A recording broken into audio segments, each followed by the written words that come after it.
Hello, Matthew. Good evening. Welcome. How are you? Happy Sunday. What's up? Hi. I'm here. I'm full of I'm full of Indian food and previously sushi, and life is good. Um my my legs are tired and my taint is sore. The grundle is a little chewed up. Um but otherwise I'm good. Otherwise I'm good. Um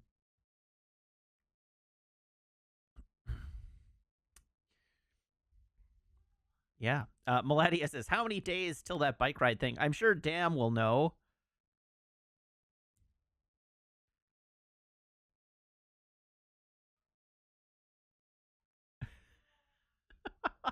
"41 days. There we go.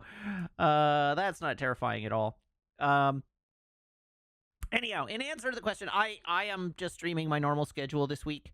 I will give you the heads up that I think at some point in the not too distant future we have a Desert Bus meeting. I'll keep you posted when I figure out when that happens. Also, Thursday the 7th.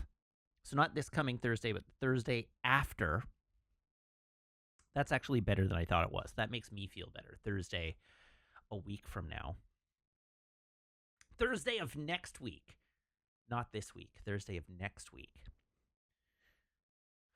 Not this week, next week.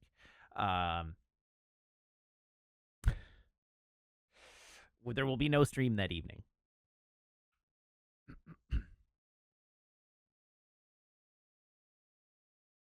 I do love using words that make people angry. It's true.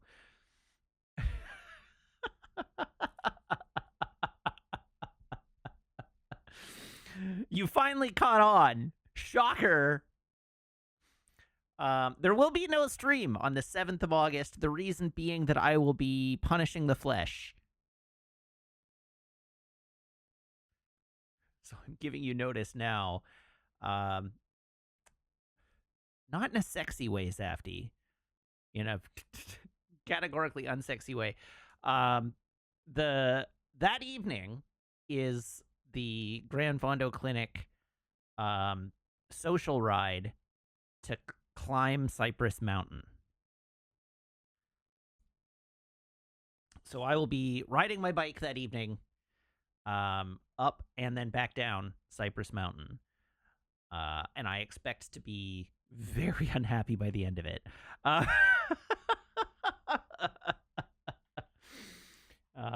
That will not be a pleasant ride, but it will be good for me, and so that is what I am doing. It's not like I will go all the way. Yeah, I will go right up to the to the parking lots. That's the plan. Well, no, not to the peak, but that's because there's like the bike trail ends at the parking lots. Thank you for jib-splaining the Cypress Mountain climb, Jibcat. It's still a kilometer of vertical. It is very steep. And it is probably going to be at about an hour and a half of nonstop climbing. So that's what I'll be doing. I'll report back how it goes on the following Sunday. But it's yeah, gross smiley face is correct. So anyhow, yeah, that's the thing. What all do we have I feel like we have lots to talk about tonight, but I didn't actually like make notes. Fantastic Four. Meg and I went and saw Fantastic Four, and it's good. You'll probably like it. You should go see it. It is a very pleasant, pleasing movie that I enjoyed. That is as like that is the extent of the review. It is not up to much, but it is a fun, pleasant movie um, that I just enjoyed. Um, it's, I don't know, relatively forgettable in the grand scheme of the MCU, but there's like nothing wrong, like nothing really wrong with it. It's not a bad movie. It's a good movie. It's fun. It's just very like it's tissue paper thin. Um, but there's nothing wrong with it. It's all just it's fine. It is no question, without a doubt, the best Fantastic Four movie they ever made. Easily and by a mile, it is the best Fantastic Four movie they've ever made. Um, the the question of Superman or Fantastic Four, I think Superman probably wins, and that Superman is more ambitious and trying to do more ambitious things. That's where I would draw the line. Superman, was aiming higher. The Fantastic Four, the it is very clear with the Fantastic Four. I don't know. Brownie in chat or in Discord yesterday asked if not yesterday, Friday asked if it was safe. And like if they just played it safe. And I said safe is not quite the way I would describe it. But they leaned in on because they leaned in kind of on the comic book weirdness of the Fantastic Four, and they do. But I've been rolling that question around in my head for the last couple of days since watching it, and the answer is is difficult because I actually do think yes, it it was very safe, but it was very safe in a slightly unconventional way.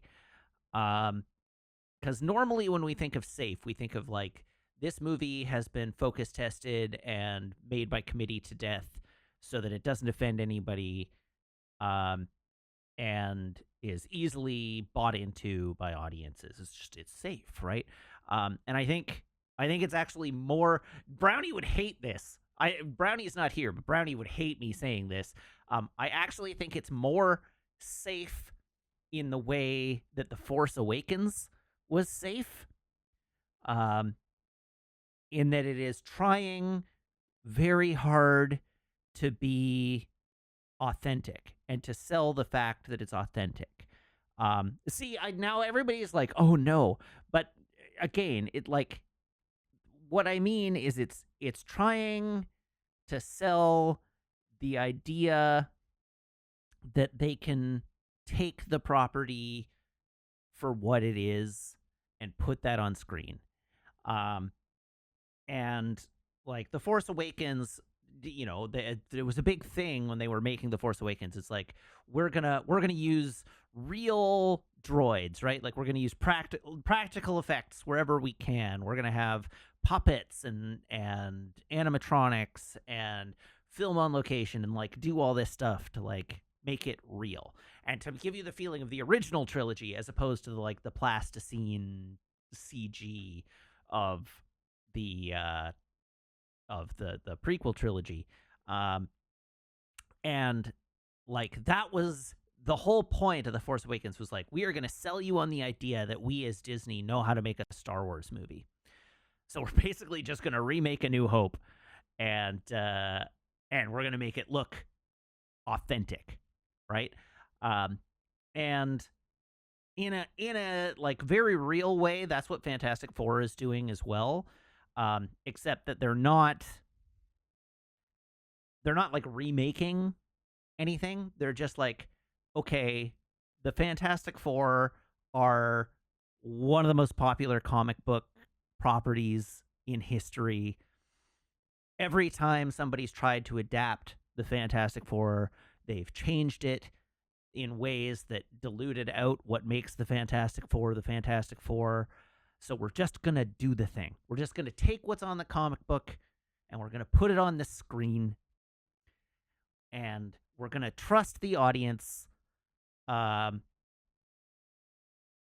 to like accept the things that come with this property. The fact that Galactus is a big giant guy in a pink and purple suit with a funny hat, go with it, right? Like we've introduced the concept of Celestials in the MCU. You know that there are big people in funny hats that exist cosmically. He's just a big dude in a funny hat, and he's a big evil force that eats planets, and he looks like a guy. Um, that is a thing. They don't quite skip the origin story.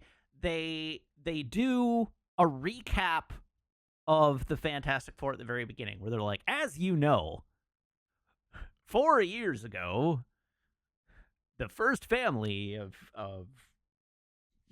Earth went into space and encountered cosmic radiation and came back different. And now they've saved us from this threat and this threat and this threat. And they're the fantastic. Like there's like a little opening bit to tell them. And Jim Cat says, is it weird they go directly to the Silver Surfer and Galactus? No, because they do. I mean, a little, but no, because they start it with like, here's all the adventures they've had. And they tell you like multiple things that they've done. And so they just drop you. It's actually very similar structurally to Superman in that regard. Where at the beginning of Superman, they're just like, Superman's been around for 3 years, and this is the first time he's lost a fight. Go.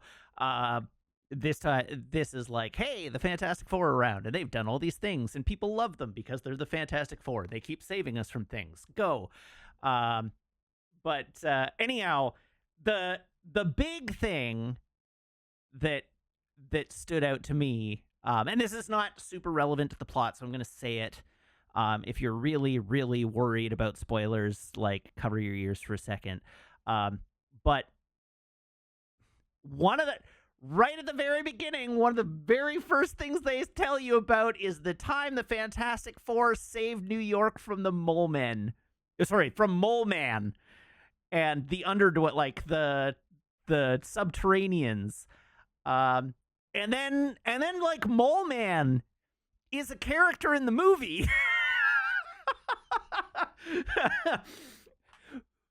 They do like they actually involve Mole Man in the play, in the story, and they do it because they establish that there's history between these characters, and there's a relationship between these characters, and it's just like, if you, in a million years, I would not have expected them to be like, yeah, Mole Man, why not?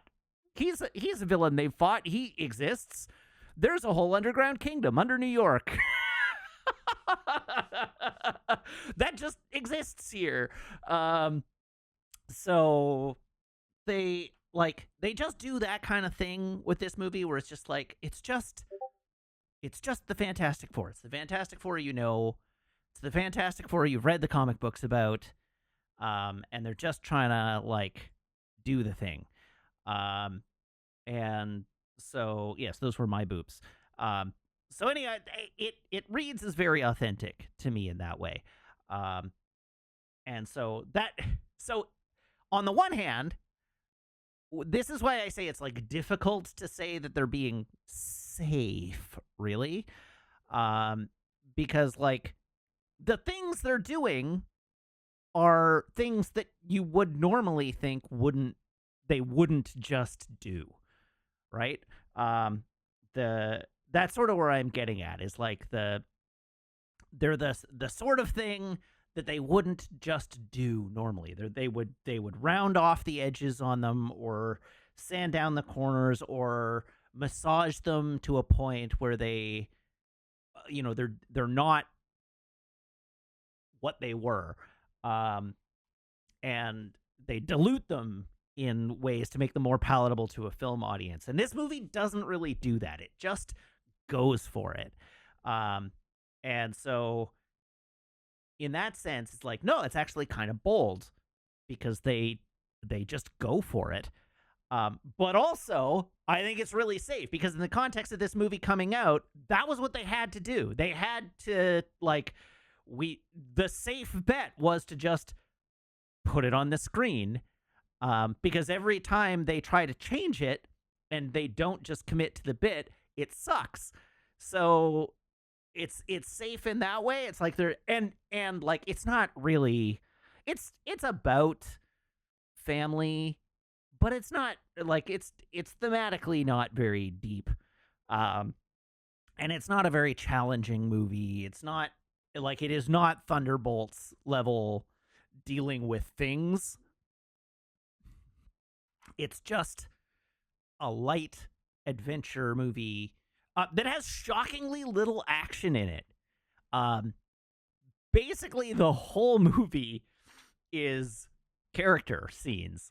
There's like two fights in the whole movie, um, and there's like surprisingly uh, little action in the movie. Um, I was caught off guard because normally you go to one of these movies and it's like, well, there's a big action scene at the beginning, and then there's like the setup, and then there's a big second act action scene, and then whatever, and then there's the big third act climactic action scene. You sort of get like the up and down. This one doesn't have that because it opens with the the recap of everything they've done. There's no opening action scene. It just goes from recap right into the setup. And then there is the second act action scene, but it's very brief. The actual action is very brief. There's a whole set piece, but the actual like action component of it is very, very short. It's like a couple of minutes. And then there's like the whole third act before the climactic action scene happens. And so there's just like there's not that much action in the movie. There's like 10 minutes of action altogether. So anyhow, that's the gist of Fantastic Four. It's good, but it's not doing anything. It is the most. I definitely would say that what appears on screen. I'm sure tons and tons and tons of work went into the movie. What appears on screen is the most effortless 3.5 out of 5 Marvel's ever gotten from me.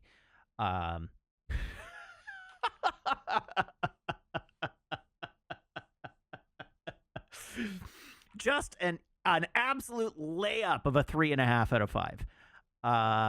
It is like it's a good movie. There's nothing wrong with it. It's enjoyable. It's pleasant. You'll have a fun time. You'll leave happy.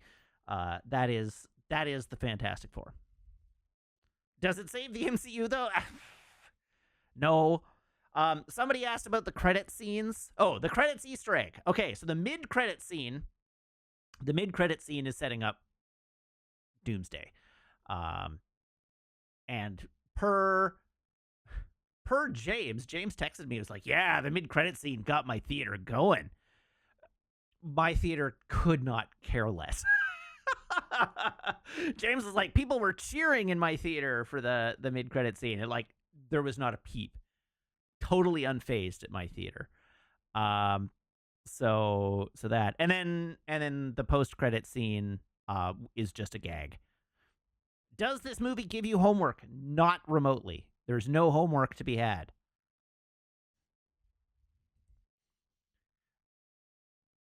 This movie, okay, so this movie exists in a place where you could literally watch this movie and not one single other film in the MCU, and it would stand perfectly fine entirely on its own, including the sequel hook. There's literally no homework associated with this film. This is one of the most standalone Marvel movies they've had in years.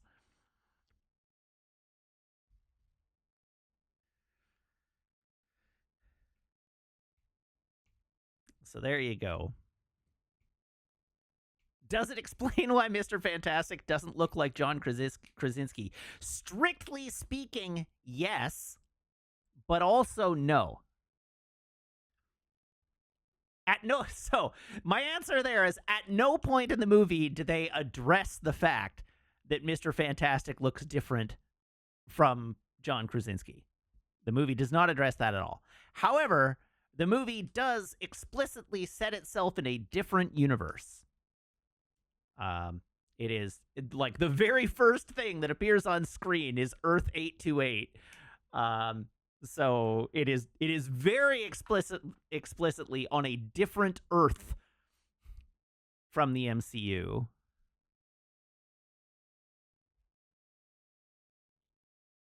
Is it good for kids? Sure. There is literally nothing objectionable in the movie. It is very fun and easy.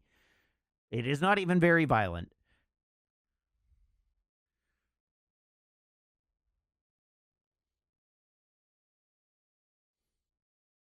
Is it at all trying to start to set up the bones of the post Secret Wars MCU? I don't think so. They've already introduced the concept of multiple Earths in Spider-Man: Far From Home. So there's nothing else that they've added here.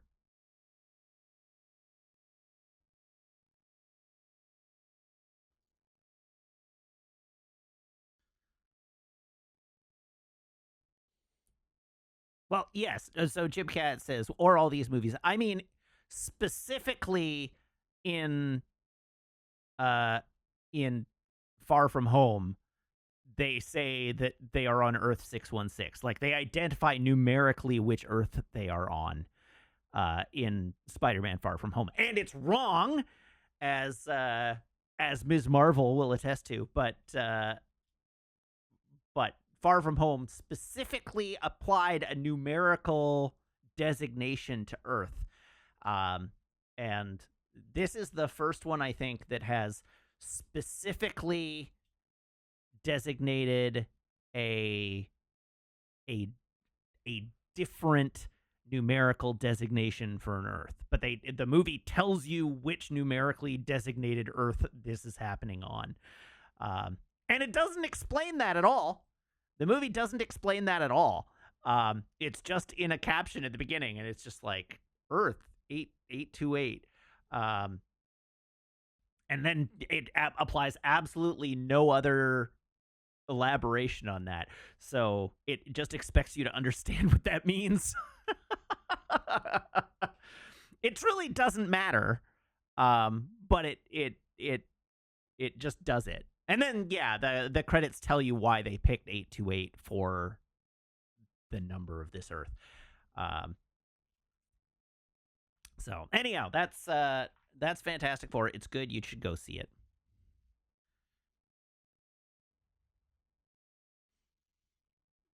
Go see it. It's fun.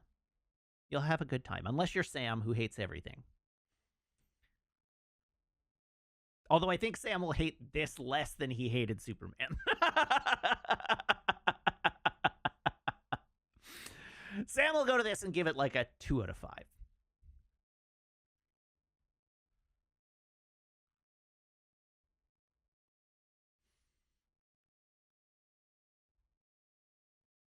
Maybe a 2.5 if he's in a good mood that day.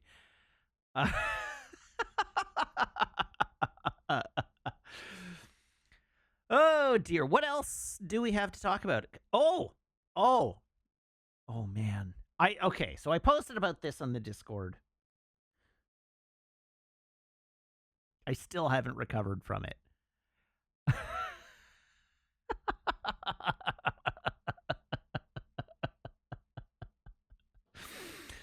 Oh dear. So in my half yearly, my 6-month check-in, like performance evaluation with my manager, I got great performance evaluation, very very high marks. Everything was good. Everything was like, you're doing awesome. We want to we want to find some more opportunities for you to do certain things, but you're killing it. Keep on killing it, and we'll try and fulfill these obligations to help you advance. I had one growth area, and I anticipated that I would get this growth area, because I have been vocally anti AI, as an outspoken person at the company, just like vocally against the use of generative AI. but the feedback and the guidance that I got was as a growth area. This is specifically a growth area. This is not a correction. This is something you should do to become even better at your job. And I have used that this is something you should do to become better at your job as a way to issue corrections. This was not that. This was a like in the interest of remaining employable and producing value in this or some other hypothetical future job. Go and learn about practical applications of generative AI as it pertains to product management or project management. So it was like, go learn. We have no expectation that you use it. If you find something that you want to use, and you bring it back to the company and tell us, then sure, we can look at implementing that. But we want you to go learn everything there is to learn about generative AI. And as a growth opportunity, that's good, right? Like that's totally acceptable. I'm on board with this as like, go learn about it. And you don't have to use it, just go learn about it. And the actual sales pitch was like, we know you don't like AI, as you have clearly made very clear.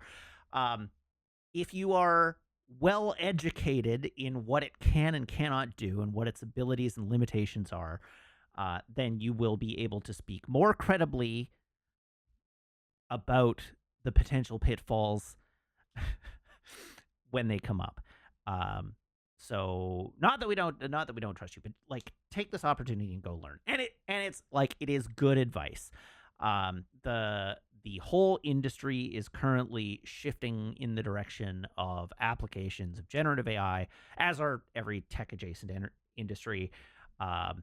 So, and like job listings are increasingly asking you that asking for people who have experience and are knowledgeable in the application of generative AI. So for the purpose of remaining employed, very important for me to go and like do this learning, even if I don't use it, which I don't anticipate, because even the little bit of research I've done so far is terrible, and I continue to have no use for it.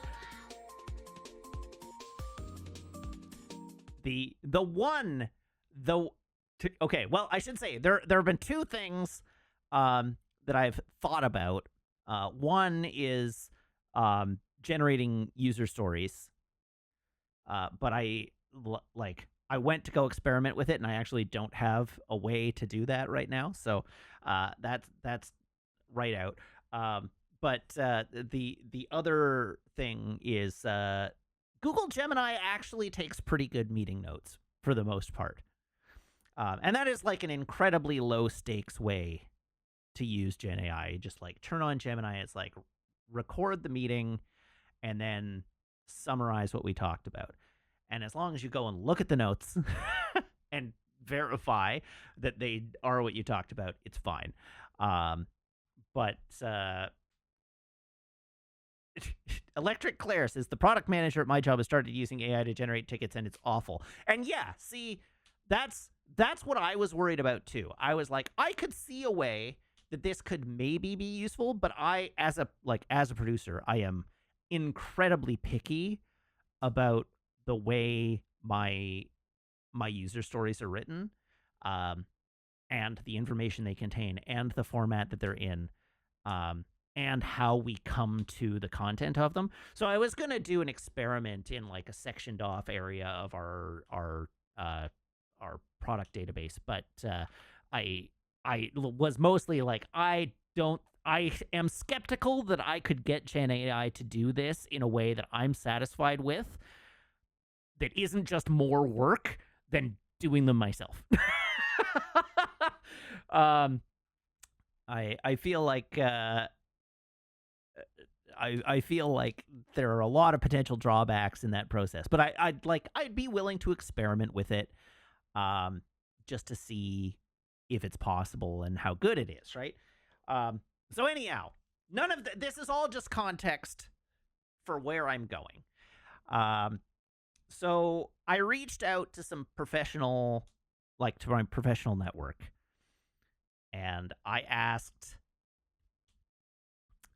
um, I asked around, like, hey, does anybody have any resources that I can start dipping into to get a feel for AI, Gen AI, as it pertains to project management?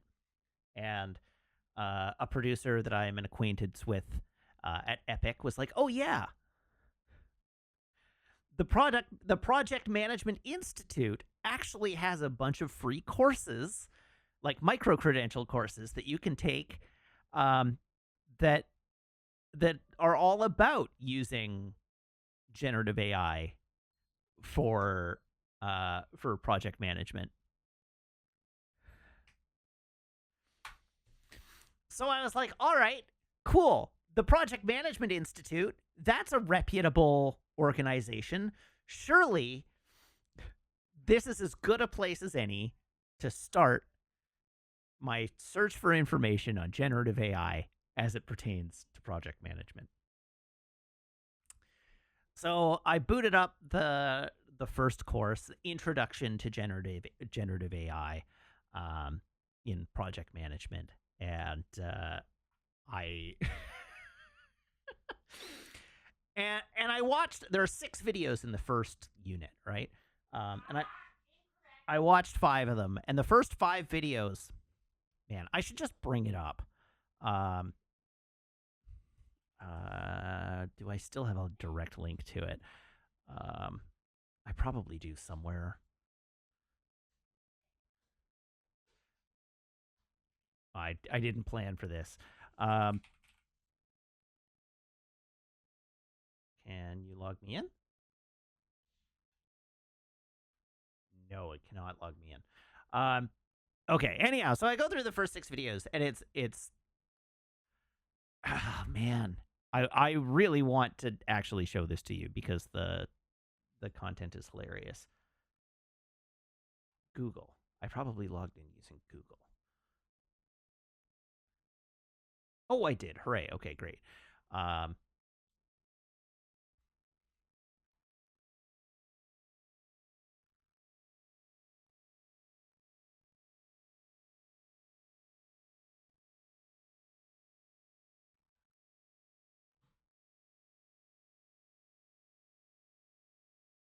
uh,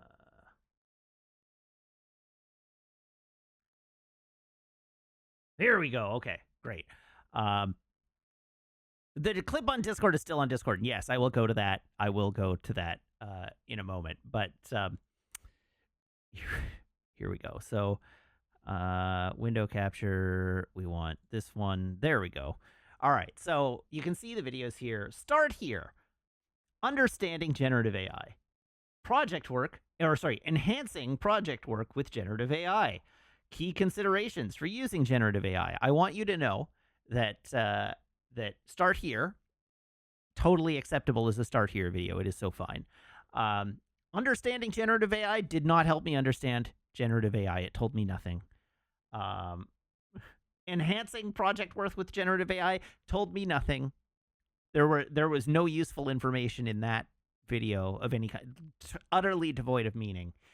Key considerations for using generative AI was a video basically like, remember, anything you produce using generative AI, you're going to have to double check because it can't be trusted. Oh, for crying out loud. And also their portal is kind of the pits. Don't give it any sensitive data. And also remember that if you give it bad data, it will turn out bad results.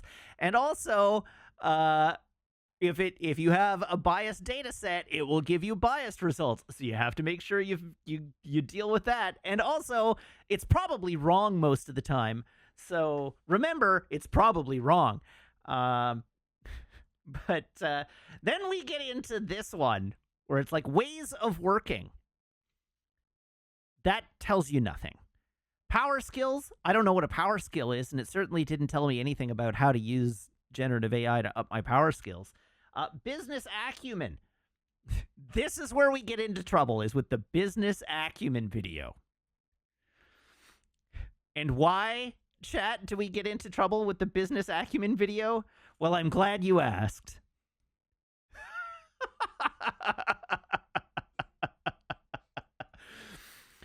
Because about 1 minute into the business acumen video, it gives me this clip.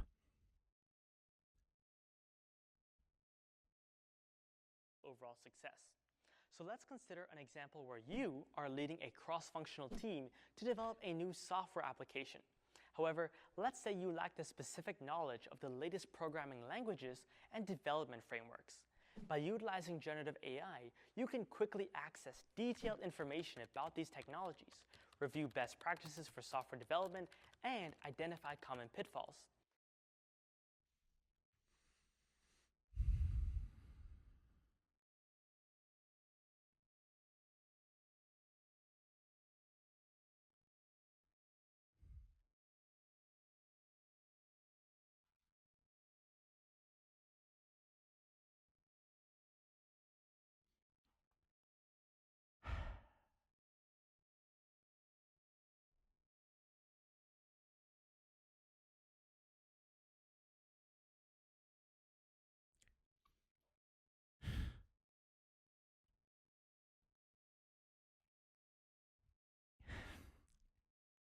If I, as a professional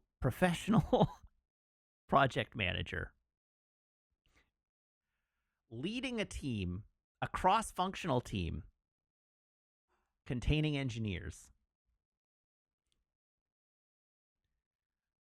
walked into a meeting room and told my engineers what development framework and programming language they should use because ChatGPT told me it was the best one, I would never be able to show my face in a room with those engineers ever again. They would shame me out of the office, and I would deserve it.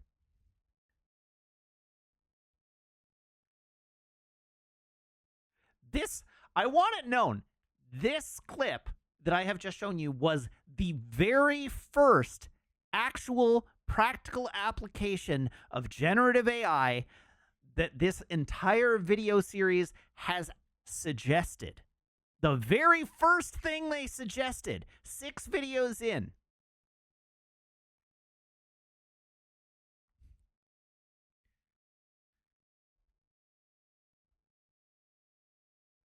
Is use generative AI to destroy your credibility with your team.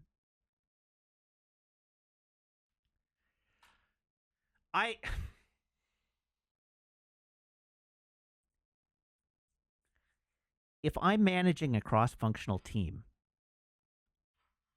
and I want to know what programming language we should use for the app we're developing,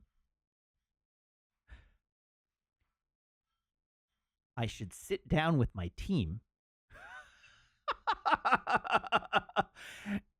and discuss with them what programming languages they are familiar with and which ones they think would be best suited to the application in particular, and to walk me through the potential pitfalls.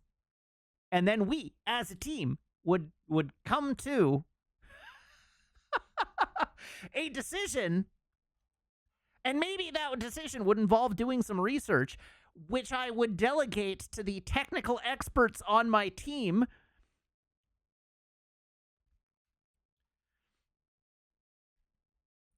That clip hit me so hard when I was watching it, and I noticed, I realized immediately how bad an idea it was that I literally had to get up and take my dog for a walk in an attempt to I got nothing else done on Friday.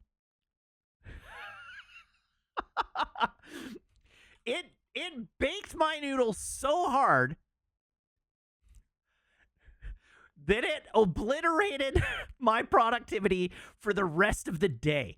I was not able to focus on anything.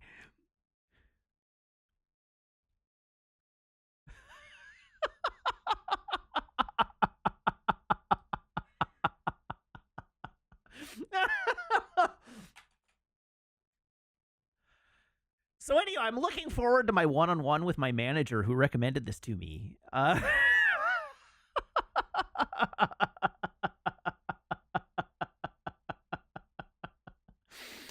Oh dear me. So anyhow, I did send this to my senior engineer. Um so my like one of my direct reports is the um the technical lead for my team. And so I sent him a message, um and I linked that clip, and I was just like, this is how I'm making all of our team decisions from now on, with the sunglasses emoji. Um, and he got a laugh out of that and responded back as like, well, then I'll know what's happening if you suddenly start using more complex programming language. And I'm like, I think you mean more complex programming language incorrectly. um, but yeah, yeah, I did. I also posted that clip back to the networking group that I got the recommendation from in the first place. And the guy who recommended it to me was like, well, geez, serves me right for recommending something from the PMI without watching it first.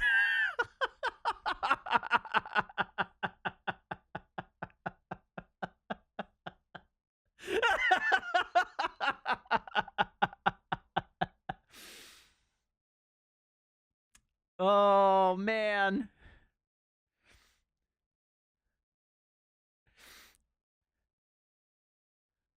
Oh, yeah, at least he copped to it.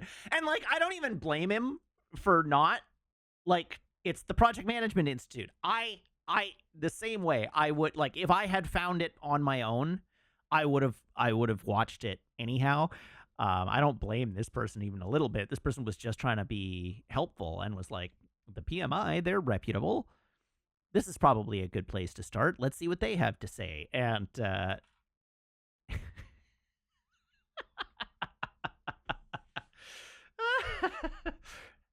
ugh.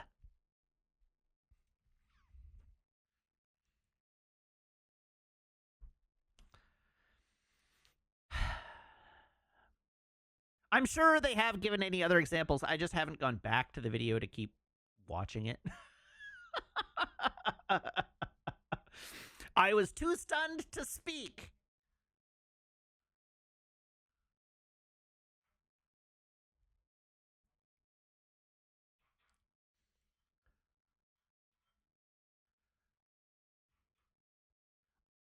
We should, God, maybe if we didn't have Dragon Ball on Monday night, I'd be like, after Star Trek tomorrow, let's watch the PMI Institute's video series on the application of introduction of generative AI for the discipline of project management.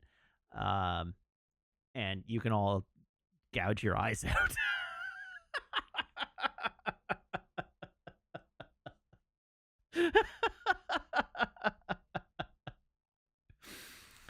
Oh dear. It's not that I want to hurt my viewers, that misery loves company.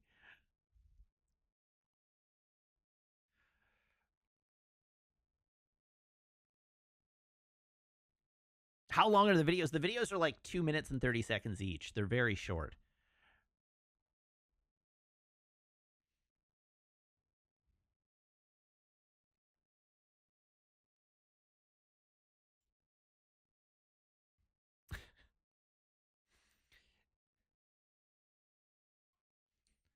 Anyhow, that was my Friday.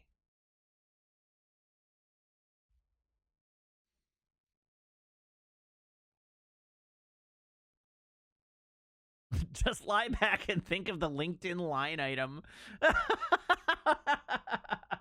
Proficiency in generative AI. Um,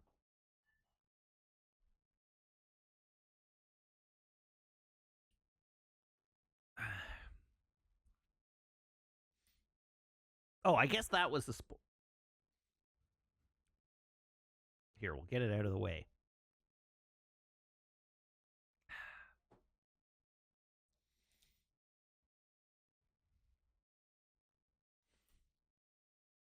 I tell you, one of the greatest quality of life enhancements that I have added to my day is Sandai.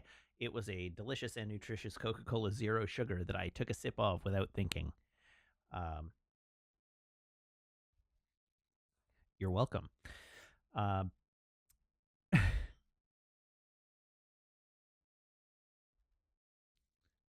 Obviously, one of the videos had a clue about how you can't trust AI. Were these from different people or the same person just not being aware?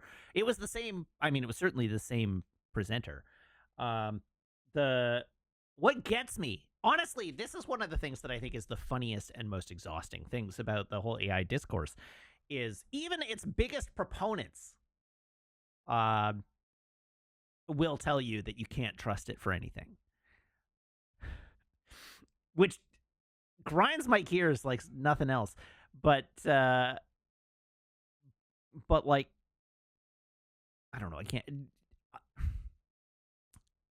Like, I have been in many conversations where somebody is talking about the benefits of Gen AI for some purpose, right? The recent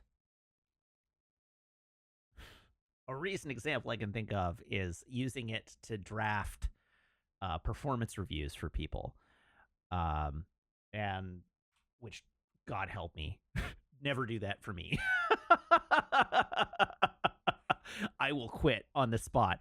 But the like their whole argument was like, well, it's so much faster because all you have to do is you put in all of the information that you want to put in, except that you have to take out anything that's confidential. So you put in placeholder information for all the confidential information. You put it all in, then you ask it to write you a summary, and then you have to read it over and make sure that it's all right. And if it hallucinates any examples, you'll need to delete those and replace them with the real examples. And then you need to go back in and you need to replace all of the placeholder information with the confidential information that you took out. But it generates a really nicely formatted paragraph forms, like all ready to go, and you just copy and paste it into the performance evaluation tool, and it's all good to go. And my response to that is like, even if Word has templates, I don't care. If I'm receiving a performance evaluation, I don't care if it's in paragraphs that are nicely formatted. That is not of any use to me whatsoever. I'm not judging my manager on their ability to spell or to format a paragraph. If you're not confident in your ability to like write prose in a performance review, just give me point form notes. Just give me point form. Thing. We're good. I don't need it to be all prettied up. Just give me a list of point form notes.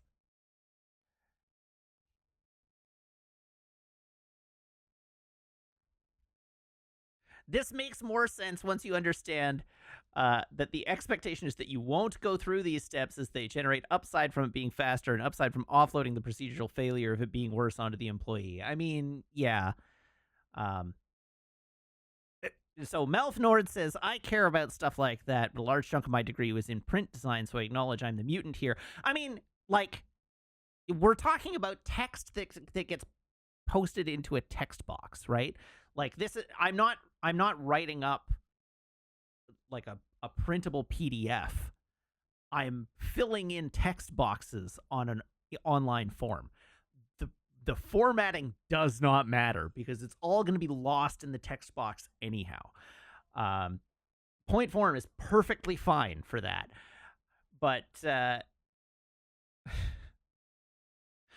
but anyhow, I did find it funny. I'm now talking like way too deep into talking about like work stuff. And we'll bail out here in a moment, but I did find it funny that I of course did a performance evaluation for one of my reports. And I do take a lot of pride in the like I am of the opinion that if you're writing a performance evaluation, you should put your heart into it, right? Because if I don't care enough to put my heart into writing the evaluation and giving good concrete feedback, and highlighting the achievements and the rooms for growth for an employee. If I don't care about that, then my staff shouldn't care about it, right? And vice versa. If somebody's giving me a performance review, but they didn't care enough to write it themselves, then why should I care? Because it didn't matter to them. Why should it matter to me?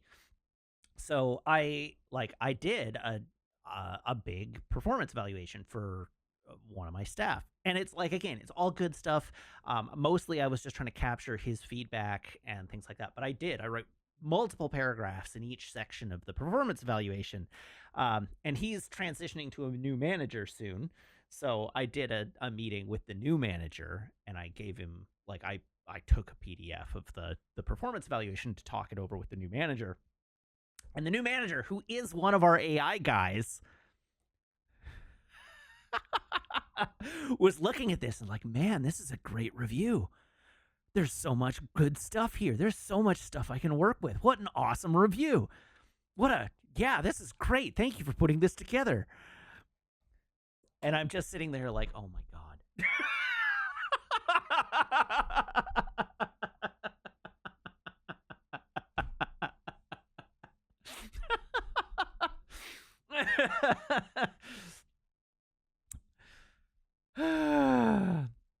Work is just fun.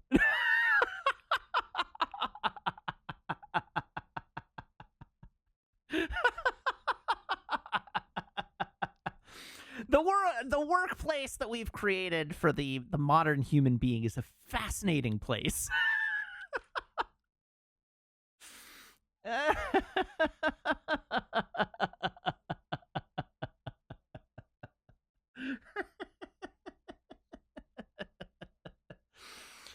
Oh dear. All right, it is 7:30. We are going to move on to the clip review. I do want to ask. I named the stream this way for a reason, but I do want to ask. Has anybody gone back to the VOD from the last stream and figured out which Sage's will we left behind?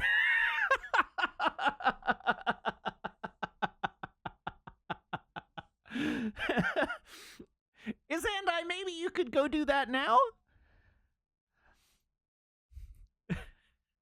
See if you can try and figure it out. Because I don't know. The only hint that we've gotten is that somebody said they thought that I had fought one of the constructs and forgotten to pick it up. But if possible, it would be great if we could figure out which one it is. I have definitely left one behind because there are only 2 in the storm area and I am missing 3. So I definitely am missing one.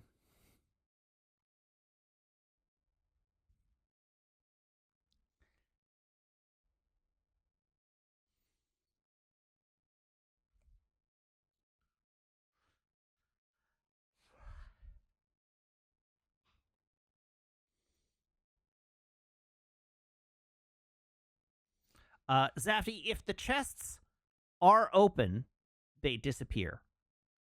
They despawn and disappear. So only the chest that I haven't picked up will still be there. But that does mean I have to go around and check 18 different places. So it would be a lot faster if we can just figure out which one I missed.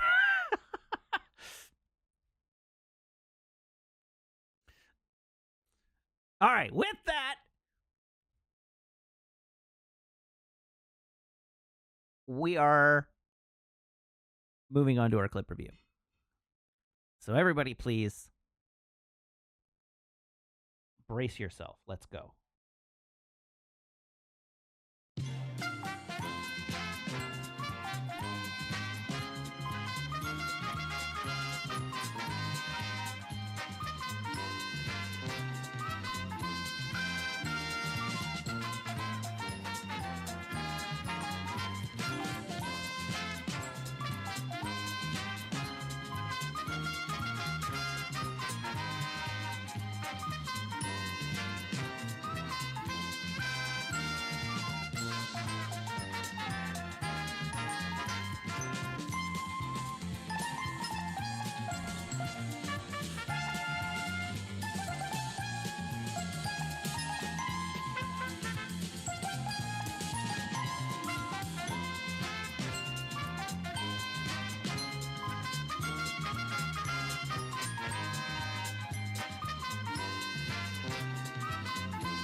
We made it. We're here. Hooray. Happy day. Okay. I don't think I updated this text field. I surely didn't.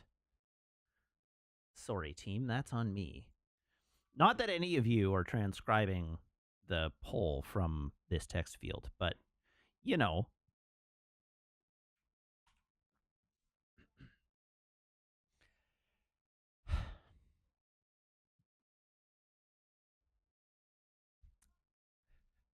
Dam says, you want to see Gen AI interact with Matt? Look at a transcript it generates for a waffle.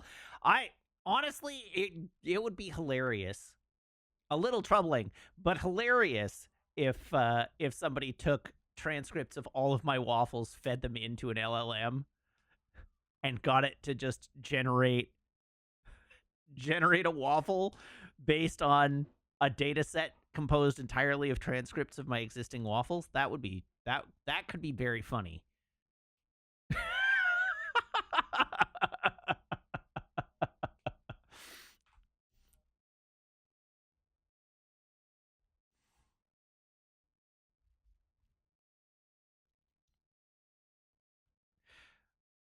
Yeah, chat GPT.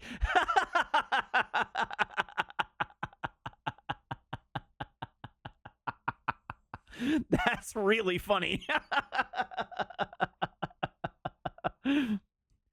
Very good. All right. So clips to review. The first clip this evening, this will be a nice palate cleanser for everybody. Our first clip this evening is just titled Aw, Doggy.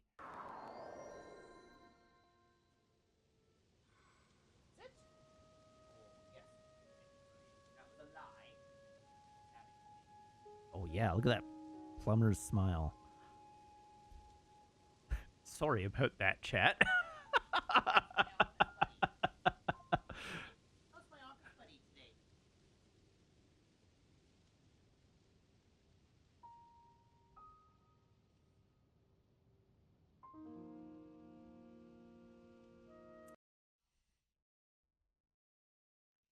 Our second clip this evening is titled Classic, quote, my finger slipped, end quote. Oh, God!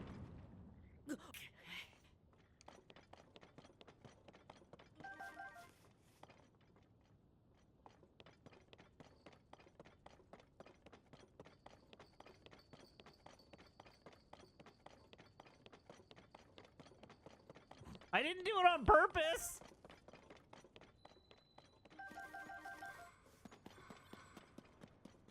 My finger slipped and I hit the shoot button.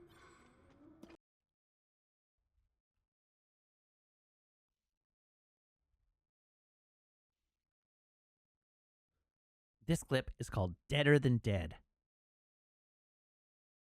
What's deader than dead? Ice cold.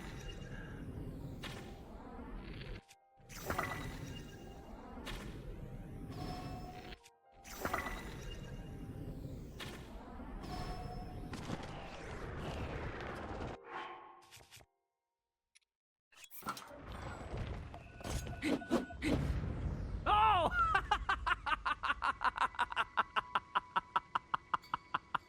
Honestly, there's a non-zero chance it was this one. I killed the heck out of that thing.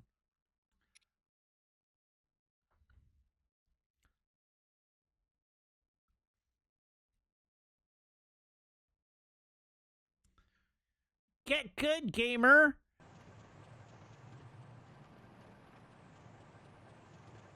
It's kind of difficult to be looking for a joke and looking for pedestals at the same time. Dam says, now I feel bad for not tracking Sage's wills. And so you should.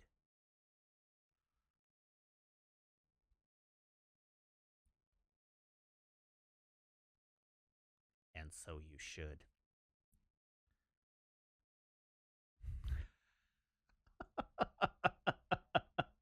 This clip is titled Mega Proves. Simple. Yes, Zafty already made that joke. Zafty's very wise. That's probably why.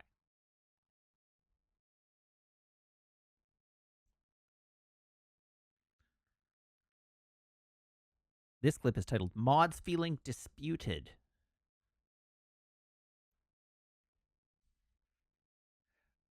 The only plausible reason is that you are interchangeable. Otherwise, I would be able to tell you apart. The man's got a point.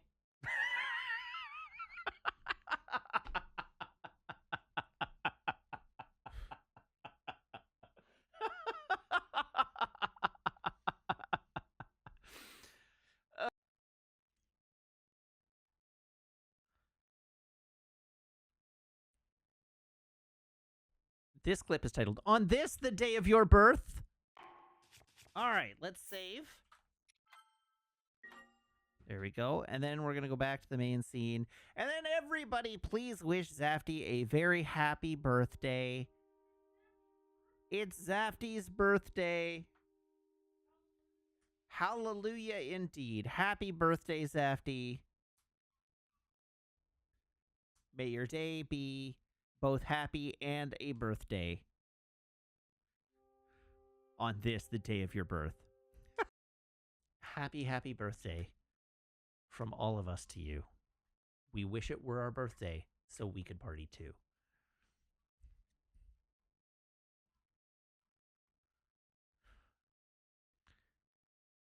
This clip is titled Question Answered by the Preceding Sentence.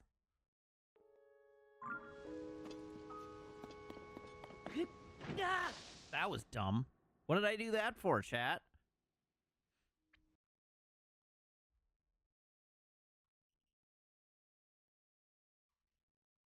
This clip is titled Synchronicity 134.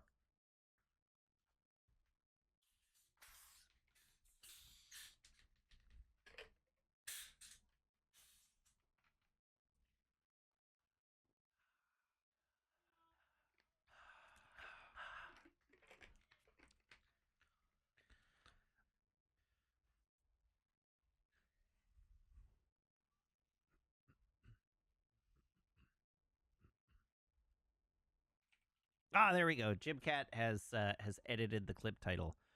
Conveniently edited it the correct way.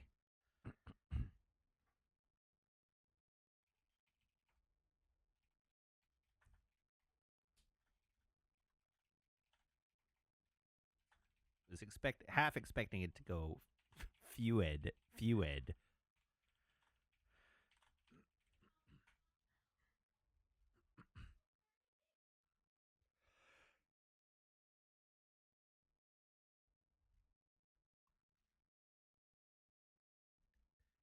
The jokes 633.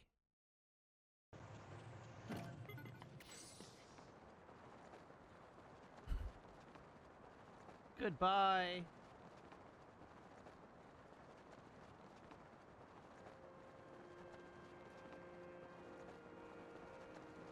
Why is dark spelt with a K?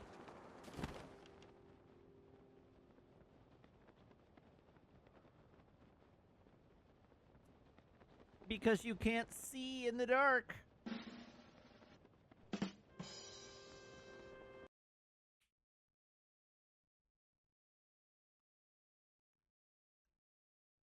The jokes. 634. Okay, why are busy optometrists so smart?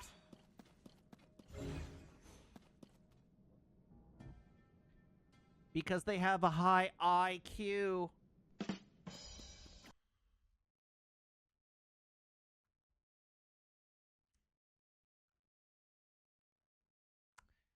Throw is not drop. I want you to know that two people clipped, well, 3 people total clipped this scene, 2 of whom used the same title. Okay, now I need to find these things. Red Claw. Duncan.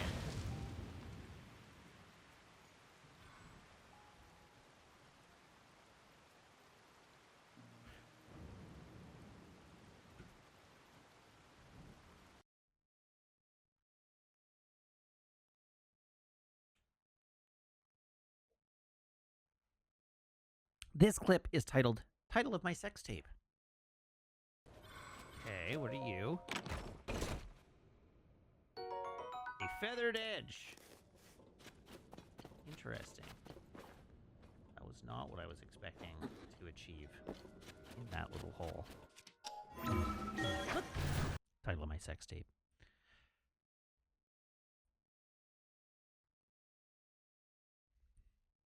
This clip is titled Vendetta Declared. I want you all to know that James Turner, famous YouTuber James Turner, doesn't like crypto. Famous YouTuber and dog person James Turner.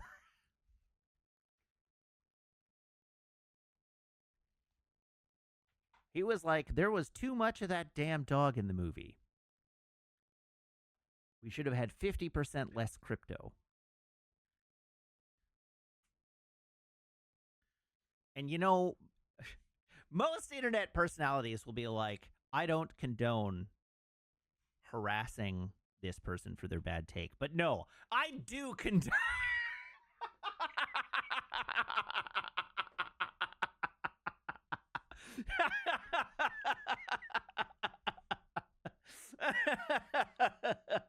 Get him!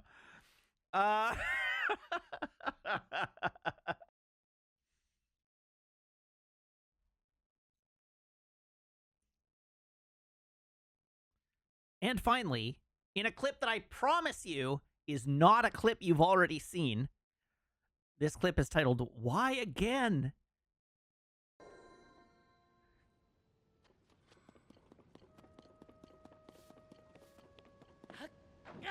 No. Why did I do that?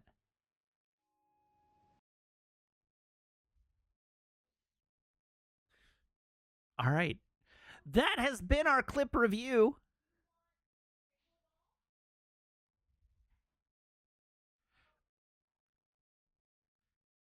Thank you, everybody. So please get your votes in. We're going to go do our traditions.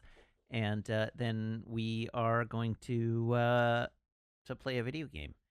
So let's do that. All right. Back to the main scene. Eventually. Hey, look, we're back. All right. First up, my phone, which is low on battery, so I do need to plug it in.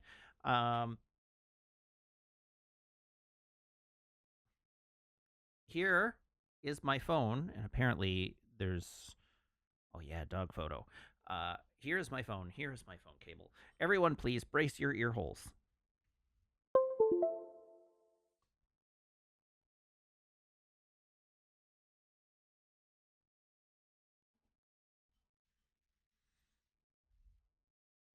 Yes, pleonastic tautology. Oh, did I have that backwards? Did I say, here is my phone and here is my phone cable? Here is my phone cable and here is my phone. Everyone, please brace your ear holes. I'm sorry if you braced your ear holes in the incorrect order. My sincerest apologies. All right, Garcon, can I have a drum roll, please?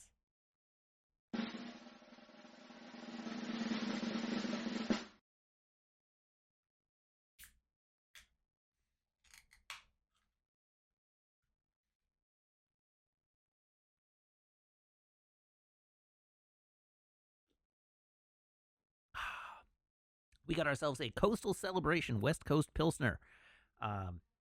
Except this isn't the beverage of the stream because we've already closed that off. But that's what it is. Also, I really need to trim my mustache because I'm getting lingering beverage in my whiskers.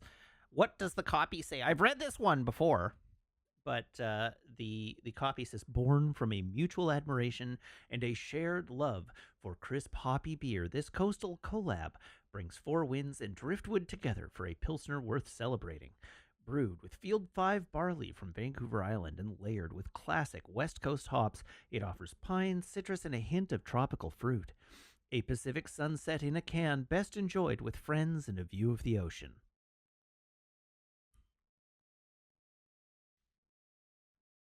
Anyhow, it's a really nice Pilsner. It's only 35 IBUs. It's quite mellow. It's got just a little bit of zip to it. It definitely has a little bit of that like tropical fruit resin flavor to it, but it's just a zippy Pilsner. And yes, it is good.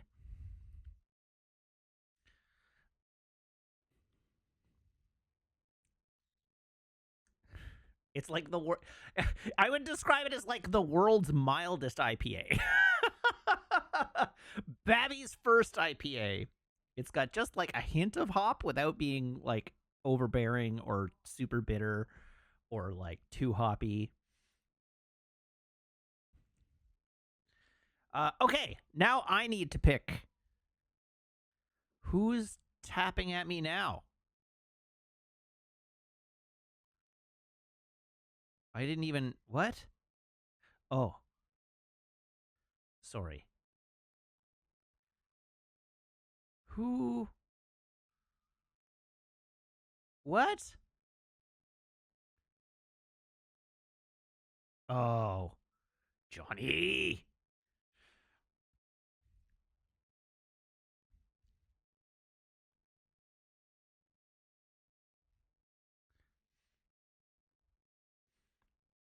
I don't have to vote. It's not close. I see.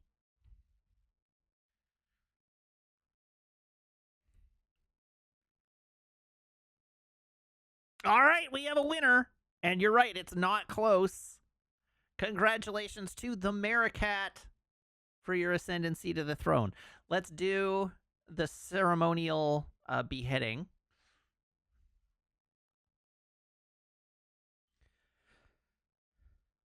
The Ain map, get out of here. You're not our monarch any longer.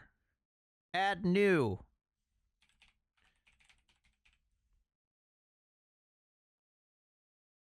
The Maricat. You have been made VIP. And then on the Discord, server settings,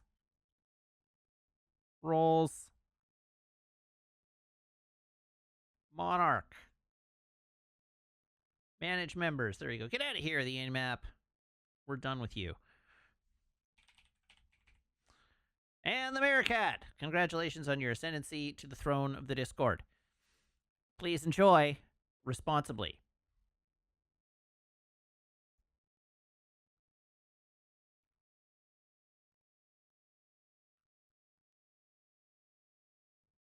Sorry. I go back because Siva Kratos said, so just a normal pale ale or... No, it's a Pilsner.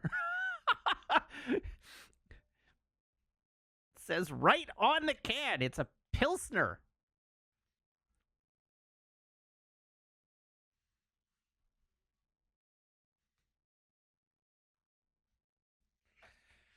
Okay.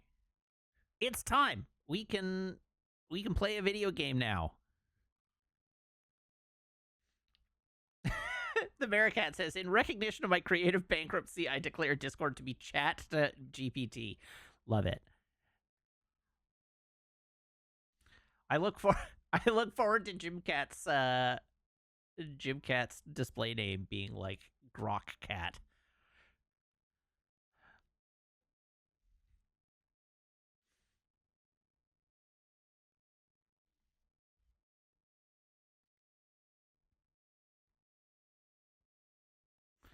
Alrighty, let us do the thing. First, I boot up the Switch. Then I change my monitor input, and then I realize that I have forgotten to change the other input. So then I press the other input, and now we're good. Now we're fine.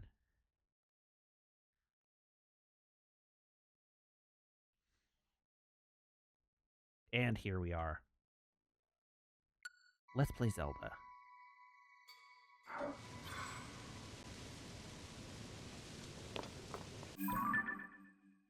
Oh, that's loud. Mop.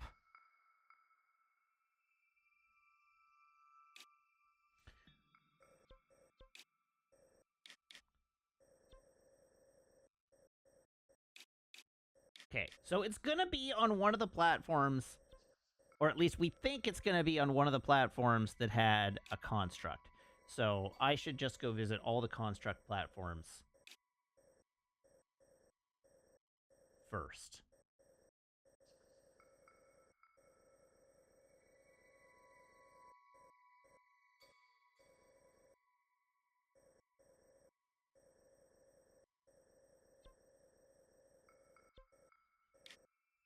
Okay, if you suggest that I should just do a full lap, that's probably not a terrible idea. But I'll have to mark them all on the map again.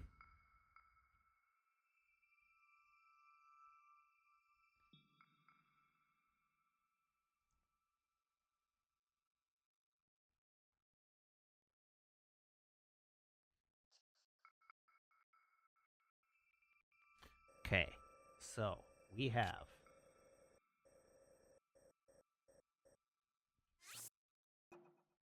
there,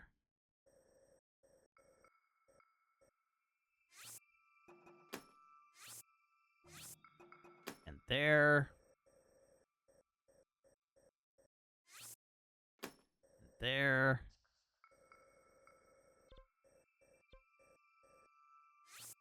and there, and there, and here where I currently am, which we know we have, so I don't need to put this one on. And then here, and here, and here, and then the two in there, and then one here, and then one down here, and then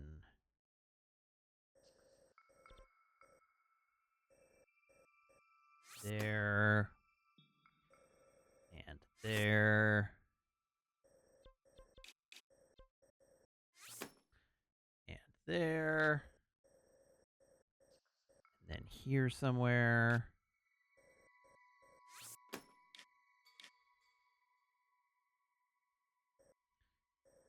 And then here, and somehow not there.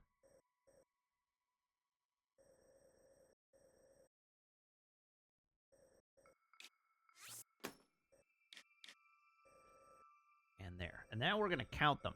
1, 2, 3, 4, 5, 6, 7, 8, 9, 10, 11, 12, 13, 14, 15, 16, 17, 18. Oh, that's wrong.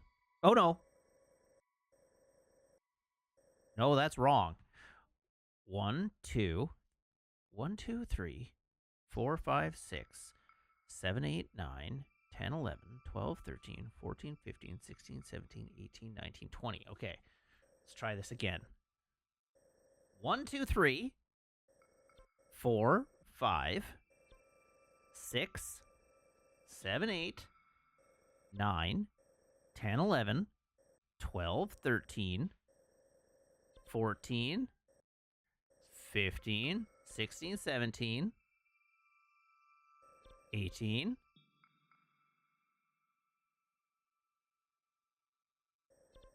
19. I'm missing one.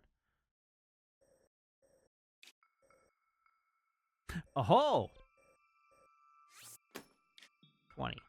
All right, let's go check that one first.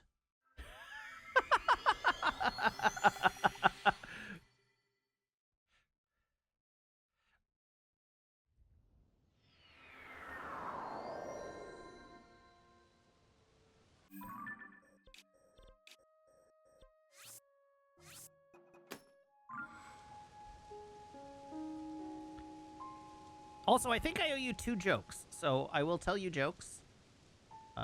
Please just hang tight.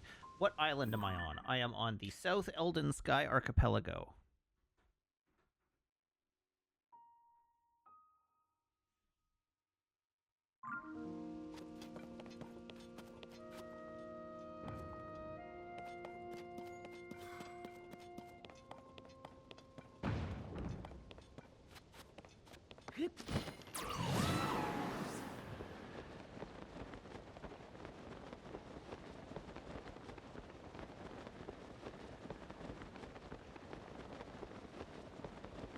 Oh god. Oh god.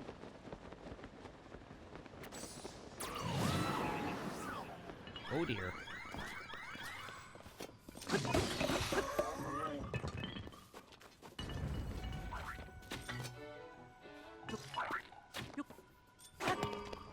Oh god! No! Get out! No! Jesus.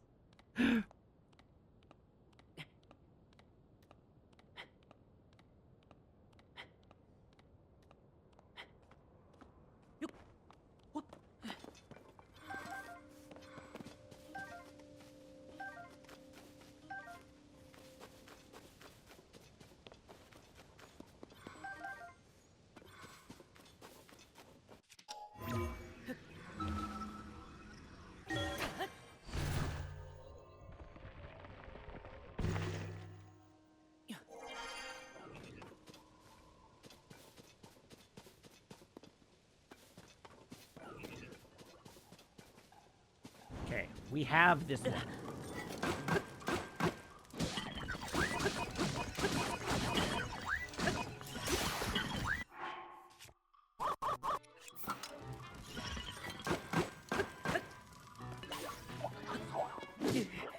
Ow. Okay, well, I think we know categorically that we have this one already, so I can abandon this fight.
Whee!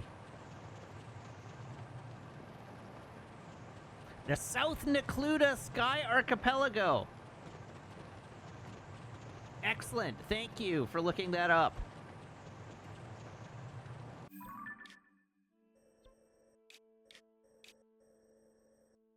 Okay, I'll go there very next.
Okay, I have this one. So we're going to go to the South Necluda Sky Archipelago.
Okay, we got ourselves a construct.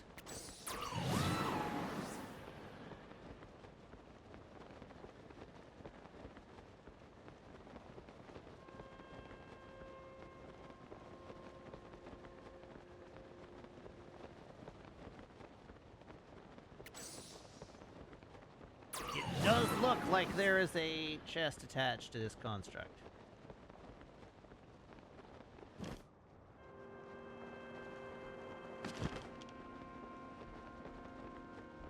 There is indeed a chest attached to this construct.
did it, Reddit. Uh,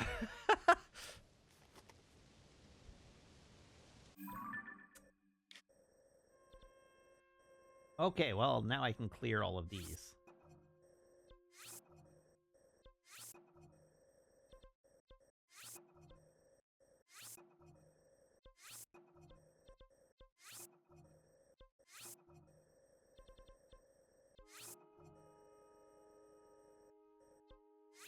Yes, thanks to Uzumaki for being a diligent and helpful member of chat.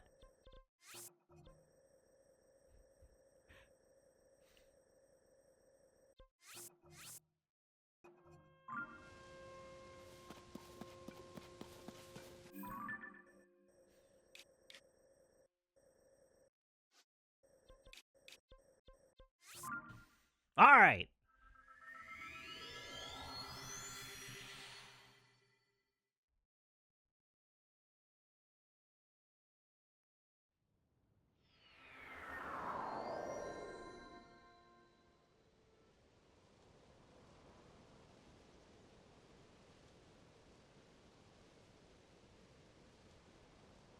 Damn, I have just seen your name in the Discord using the M dashes.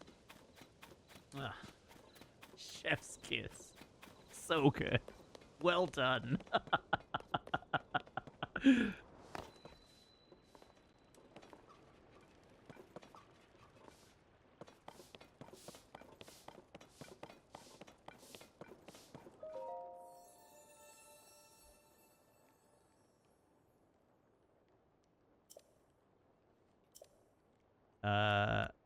Oh, I can only apply one Sage's Will to each of them.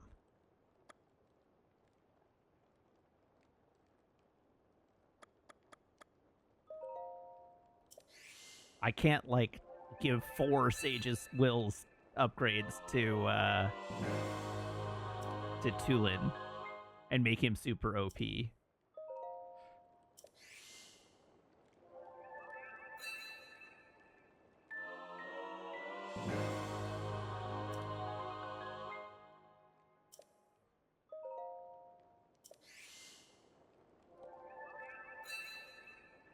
Yeah. Very weird that there's 20 for 4 Sages. I was just thinking that.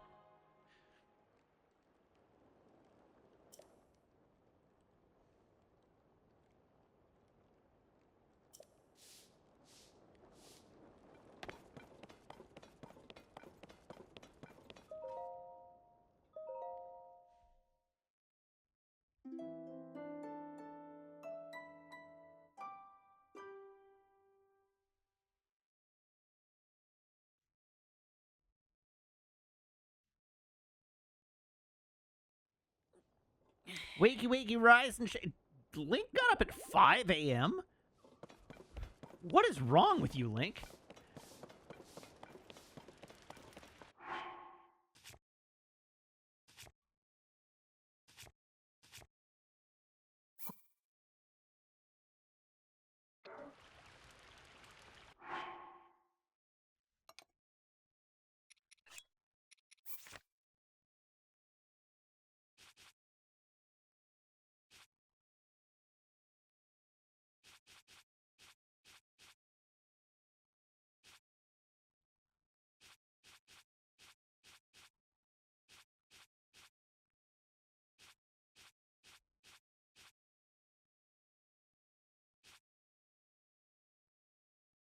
Meaty rice balls.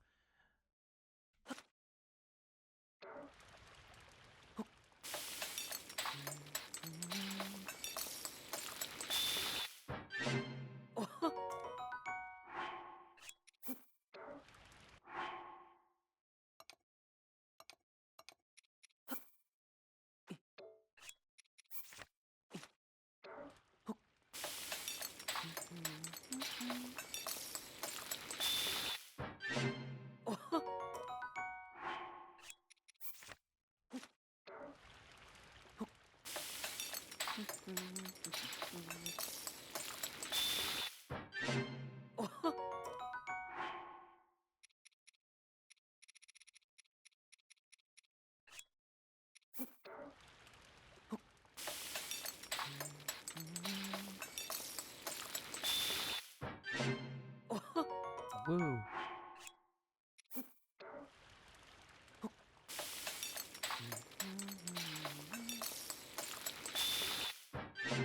All right, that's probably food enough for now. Okay, good.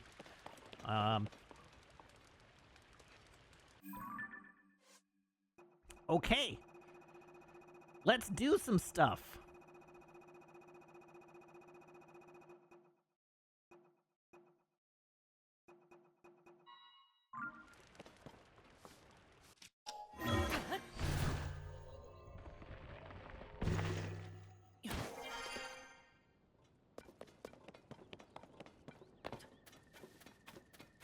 We do plot on this stream only under duress.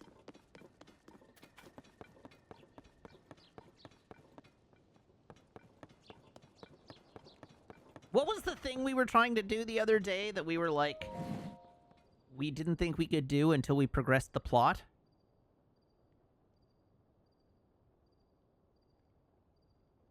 I don't know. It seems like Azandai... Oh, get the other champions' helms. That's right.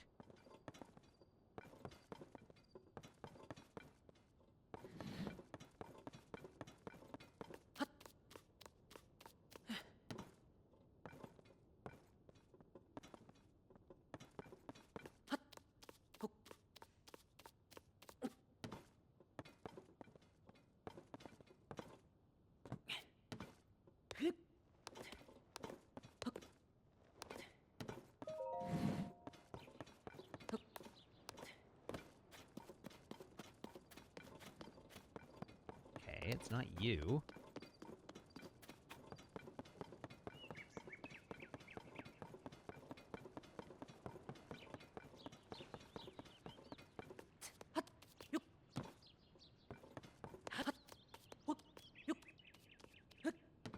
Aha!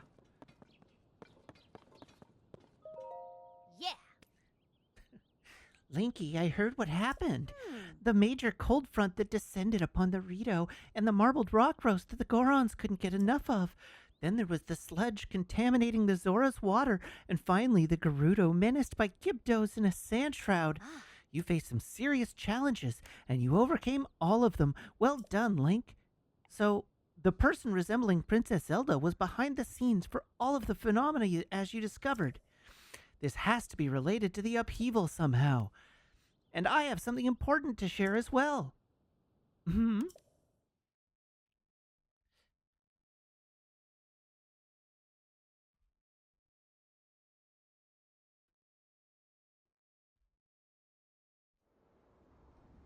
Uh-oh, Blood Moon.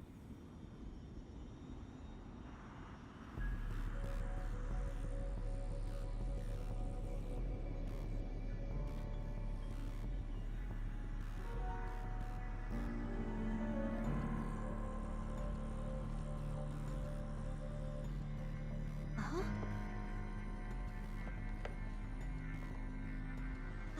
Isn't that... Link, look at this!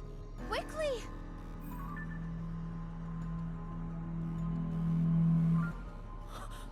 It's Zoraldo! Your Highness.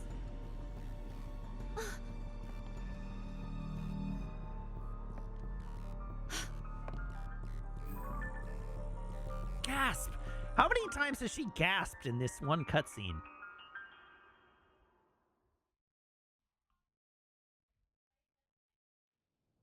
Huh? Linky, did you see that? That was the princess, wasn't it?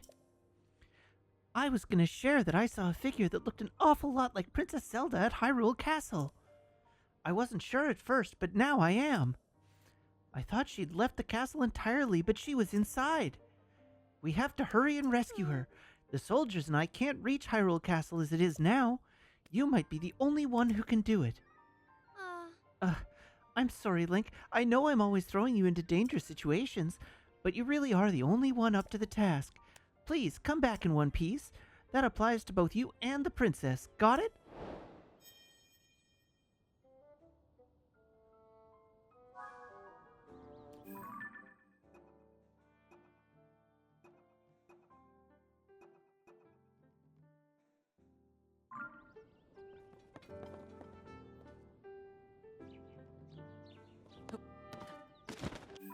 All right, let's go try and get those other helmets.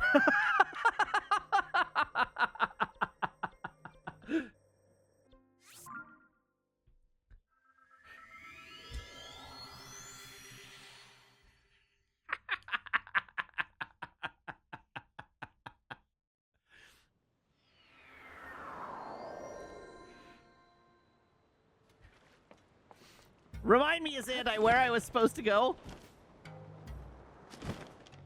If the game wouldn't let me before, it definitely wouldn't now. Oh. Aha! Link, I'm glad to see you. Have you been to Lookout Landing yet? I sent Bularia there. If you find her, say hi for me, okay? I haven't gotten any new information about Zelda. It seems she hasn't been around here recently. I don't know if you'll find this information helpful, but after I became a sage and returned to town, I discovered an interesting ancient reference. Seek out the swordsman upon the sand and look to where she points. There is treasure waiting there underground. That was written in an old document I discovered. I doubt it holds any connection to Zelda, but it might be a clue to something. The swordsman upon the sand, treasure underground. It could be worth looking into.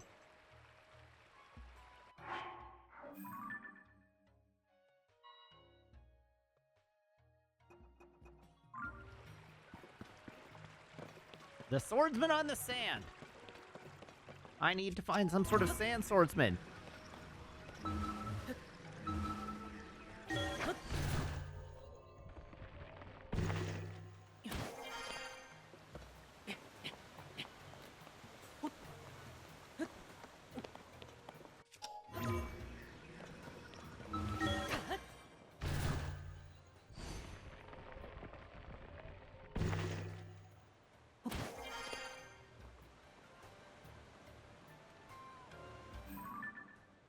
Does anyone see a swordsman on the sand?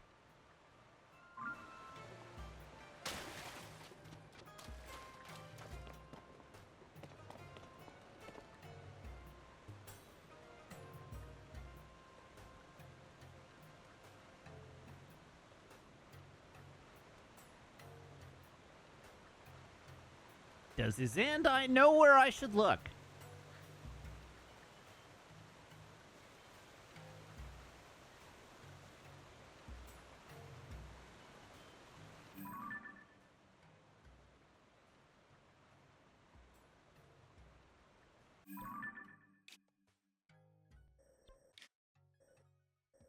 Fish. Visible on the map.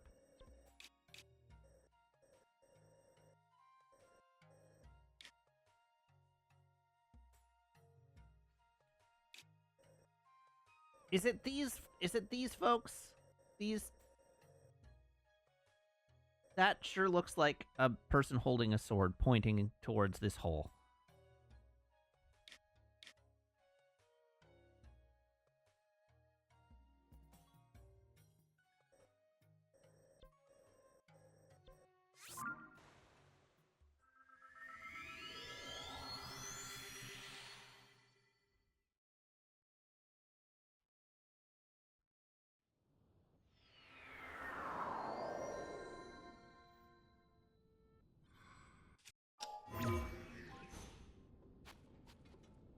What the blue hell?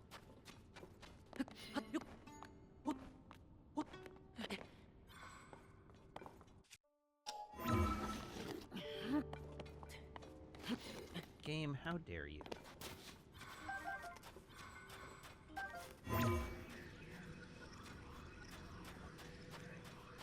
Grant me my freedom from this place!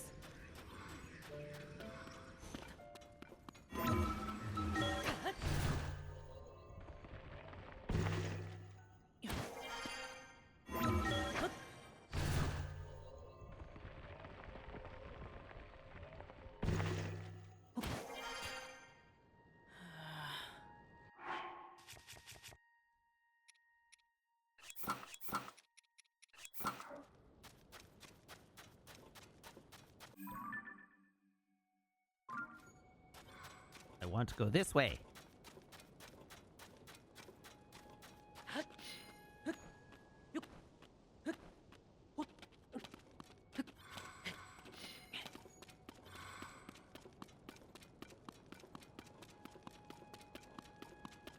This is not the spot. Ah. Where is the spot?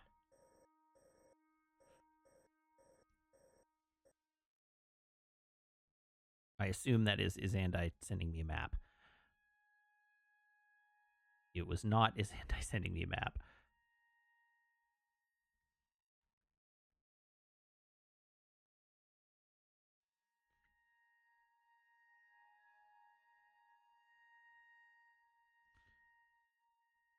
Northwest region of the desert.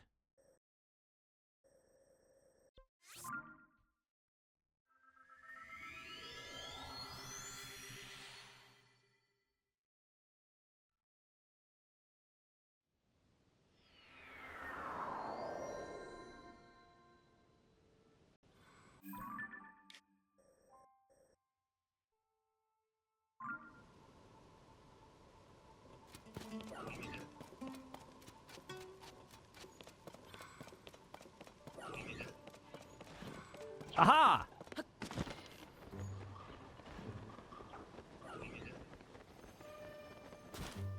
Hello, sword person.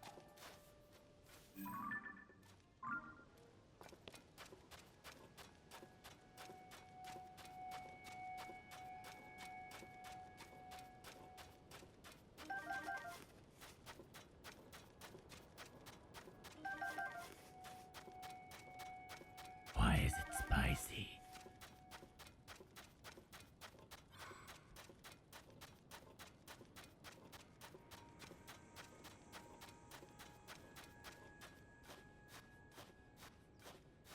Hello, additional superfluous swords person. Oh, balls. Leave me alone. I don't want any.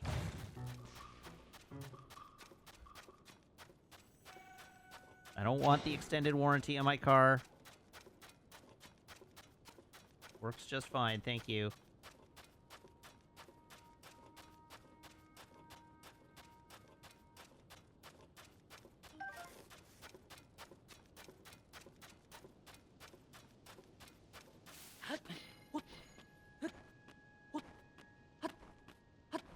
I'd like to file a bug report.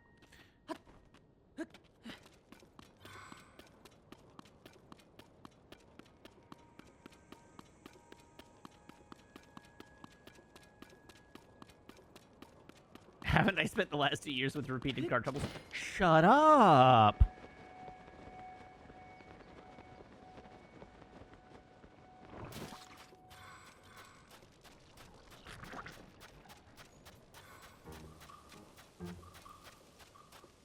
For this one moment in time, my car is working just fine, thank you.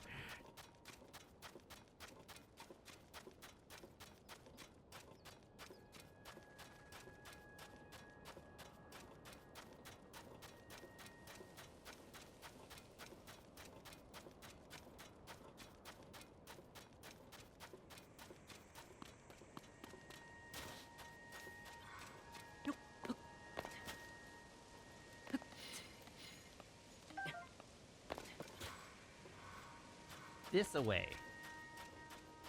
Isn't this the way we just came from?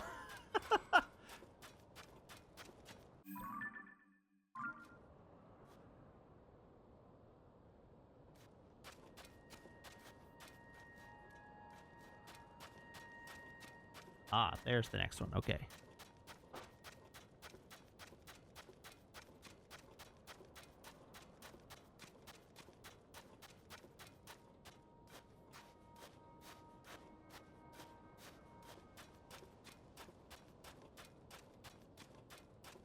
Am I being a silly goose?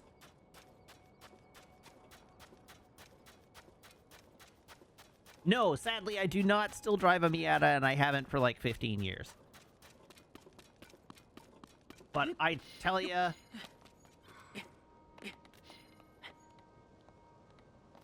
I miss my Miata every day.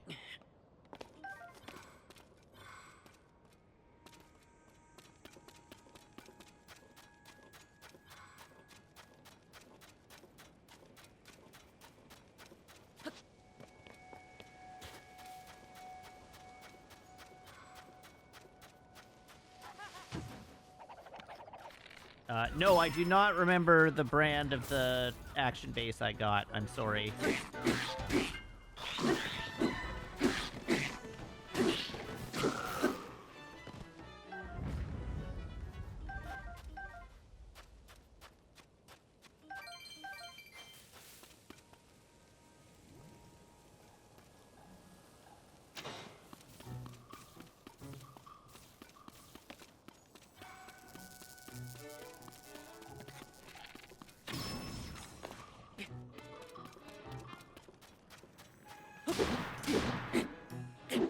Over the ball sack.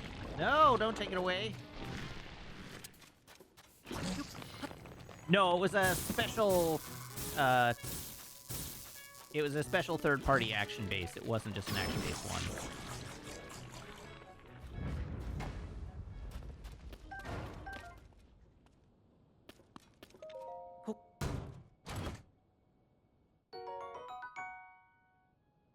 I have no way of looking at that on my computer right now.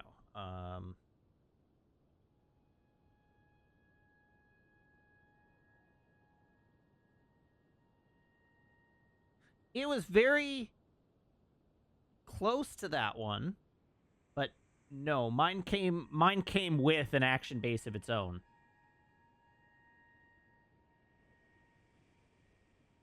It was very similar to that, though.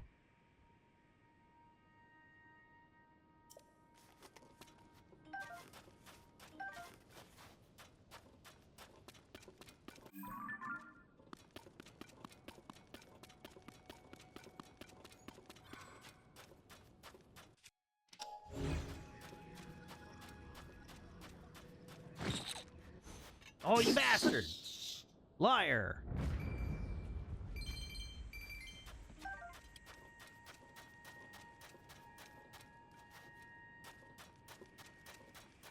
Okay, as far as I can tell, they are pointing up onto this skeleton.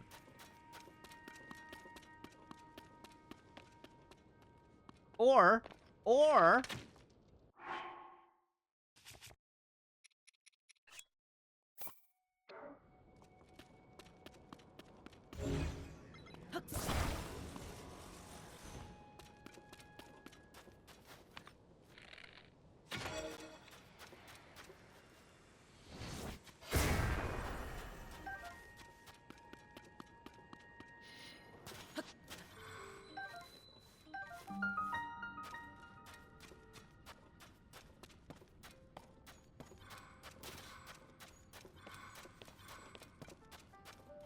Ahaha!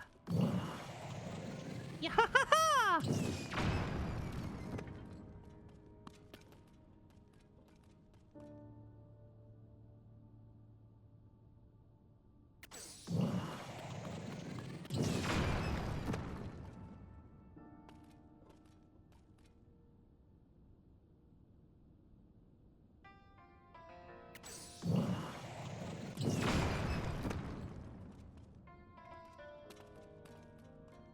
You came here before getting Yunobo?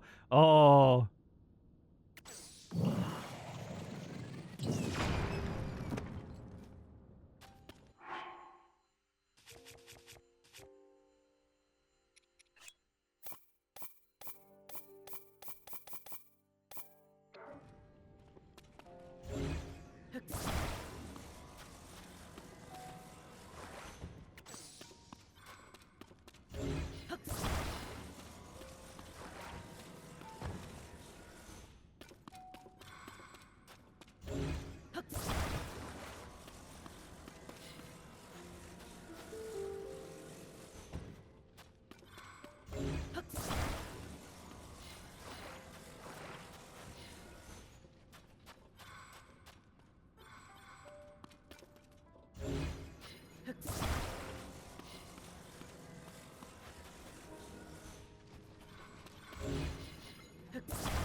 That was actually considerably less effective than I thought it would be.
Okay, let's collect some stuff. Hi, puppy. How are you this evening? Are you good? Are you a good girl? Here, let's, There she is. Hi. She just came in to visit.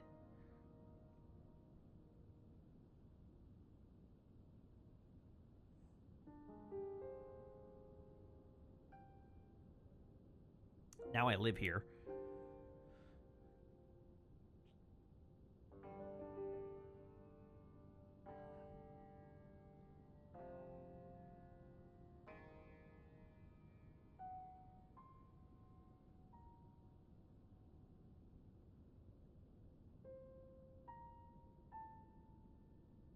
Sit. Good. Good puppy.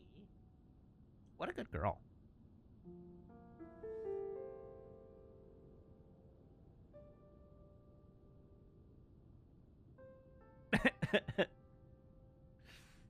She's like, nope, done with you.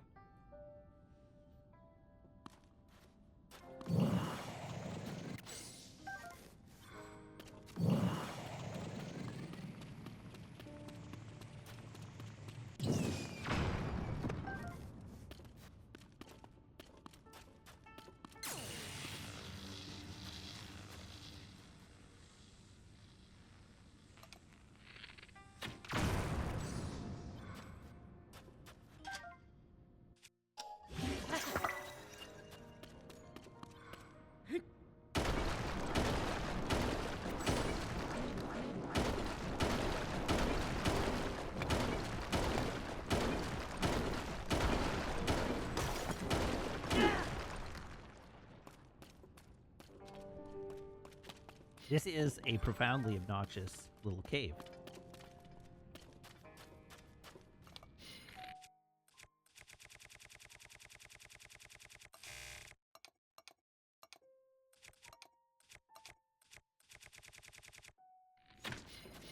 It is. It is real full of rocks.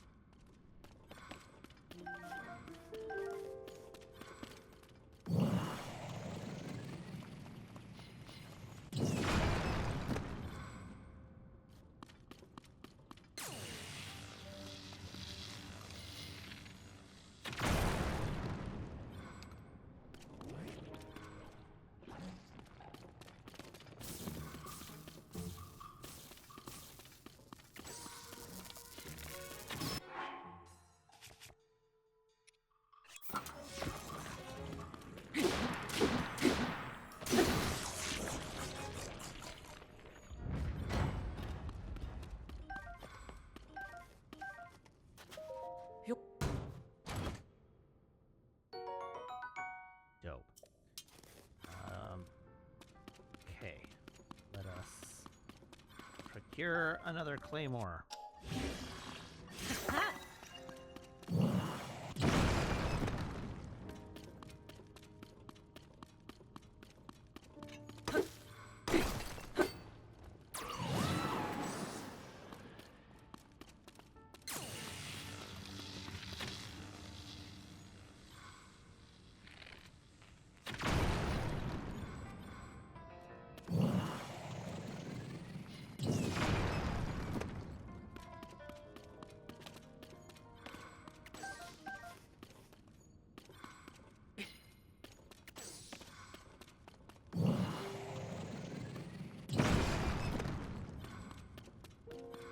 That always feels bad when you use an explodey power and it goes off in a way that does, like, no rocks.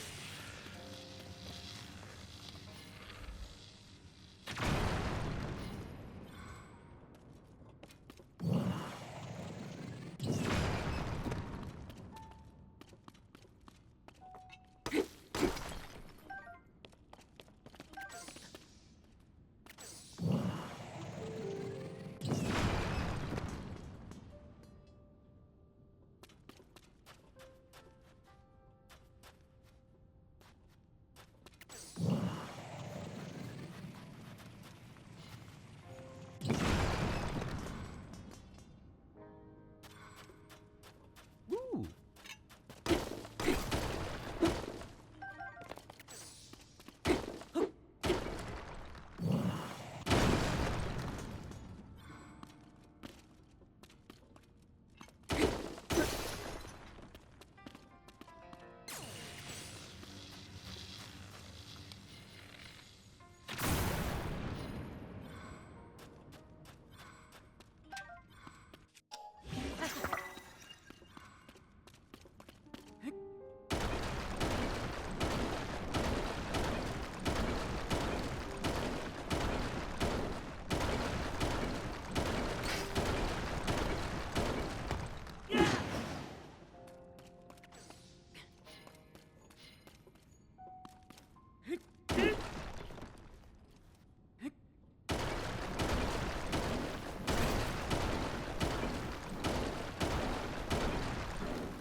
What is?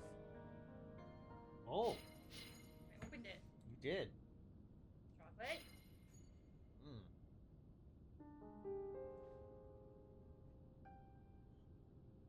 It's in my old ice cream container. Vanilla? Sure. You want straw? All right, the second. Okay. Thank you, though. Ooh! Cold on my teeth. Oh, cold on my teeth. Ah, my teeth hurt. Ah, my teeth hurt. I'm sorry. Okay, we're good. We're good again. Everything's fine.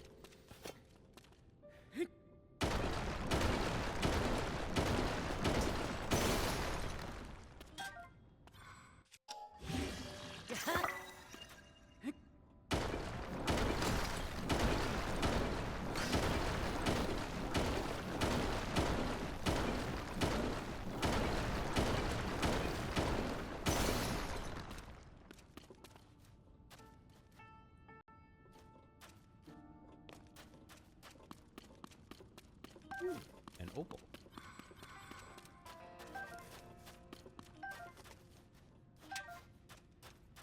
Was there sudden ice cream? Yes, that is exactly what happened. In fact.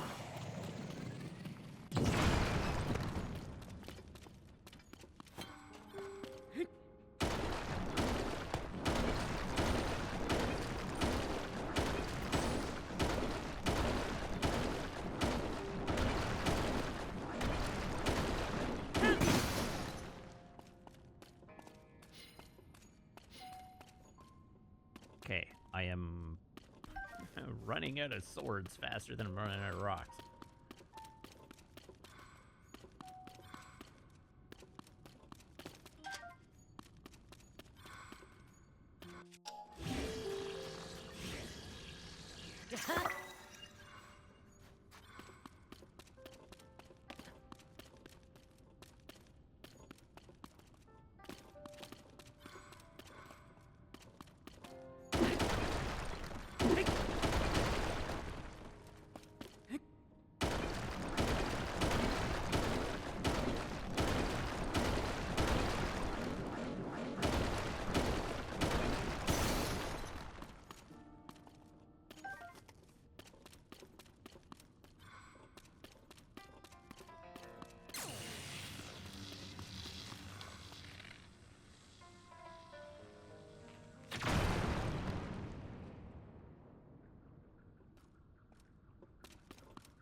Okay, I can hear the bubble frog.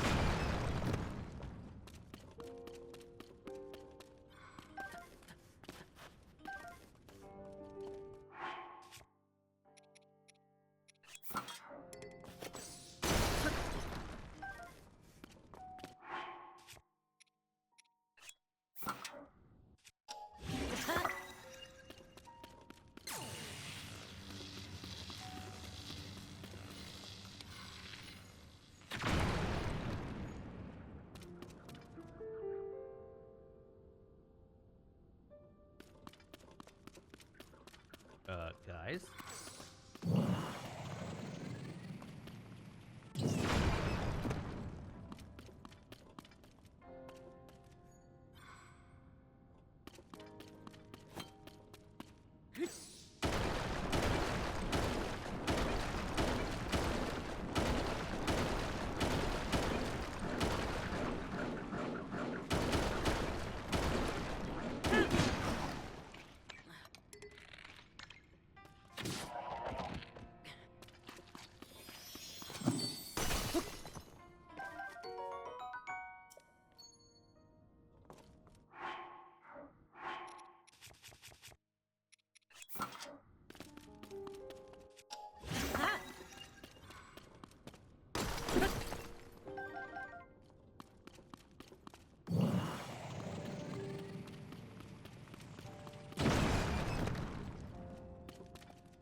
Okay, game wants me to go that way.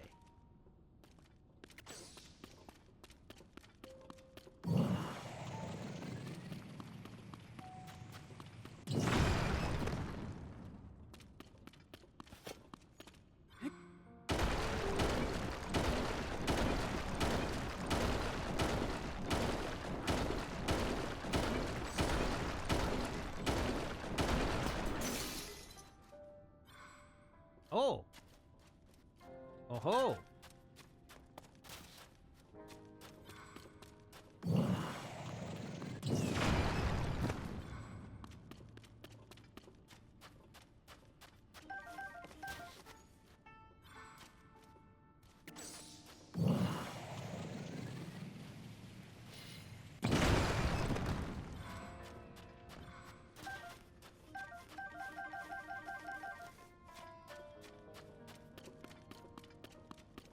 What have we got here?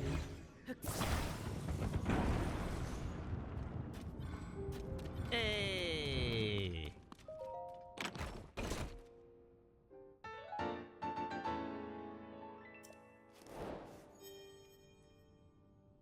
Alright, we got the Boris hat. So which hat is the one I'm missing?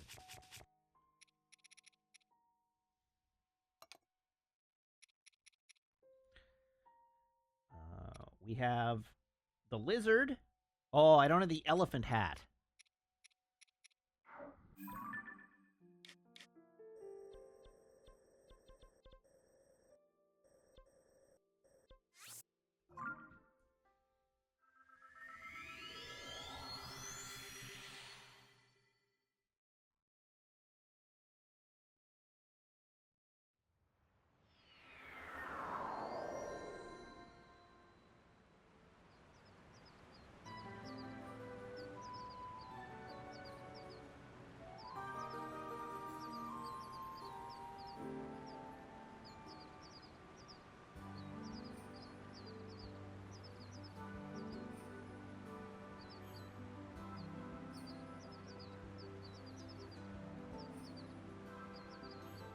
Huh. Slack is being weird. Sorry, just a second.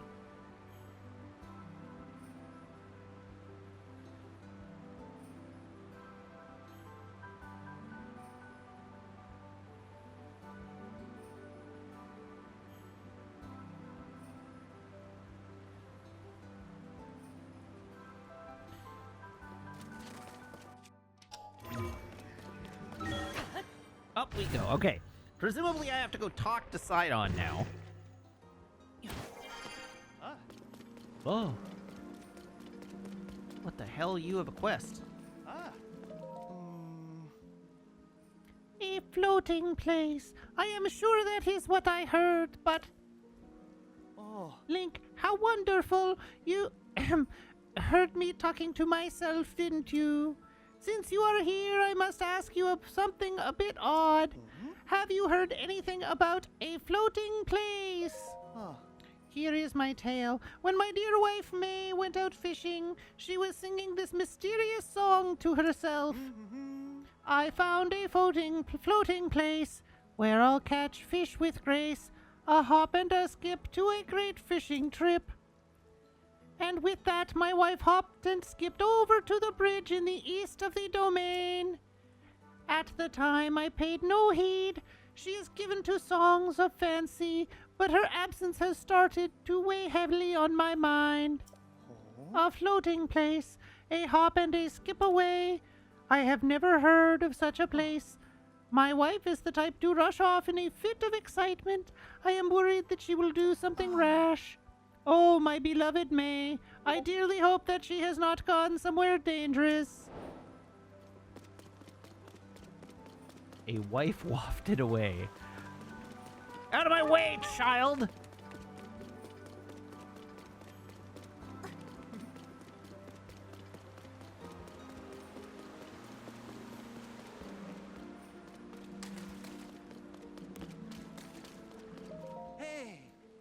Ah, Link, your timing is as impeccable as ever, my friend.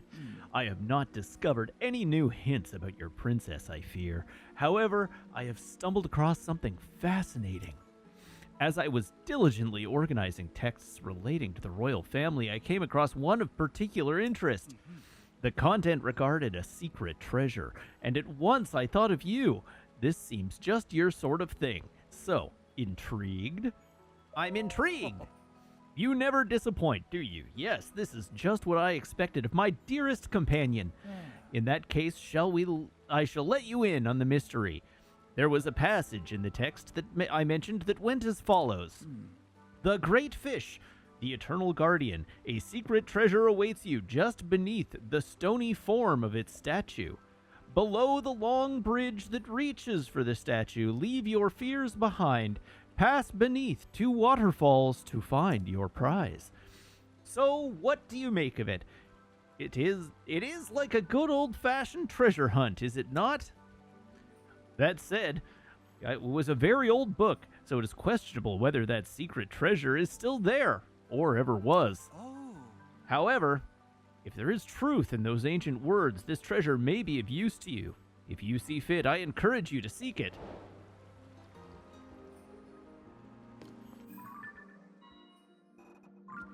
Okay, secret treasure under the great fish. Great fish. Secret treasure, probably there. Not that great fish. Oh. Alright, Izandai, take the wheel.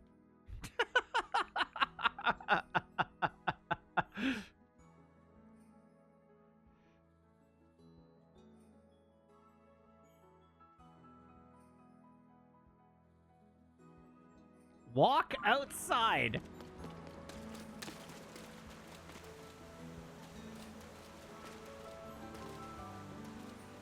Turn around and look up.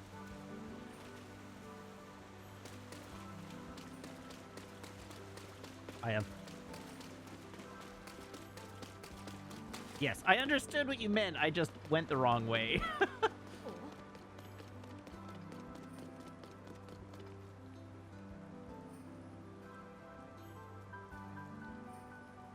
Oh, that great fish.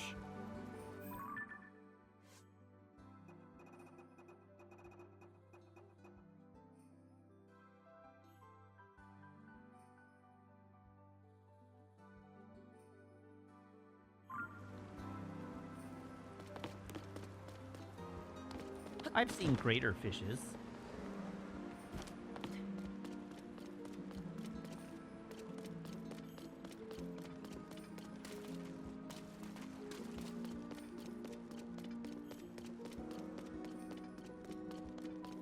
Okay, now that we've identified the fish, do you want to just point me in the direction of where I'm supposed to go?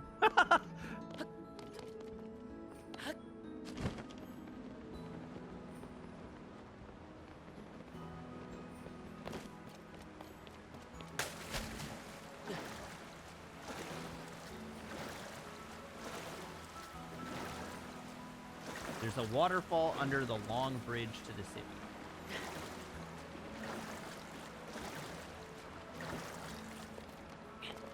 So there is.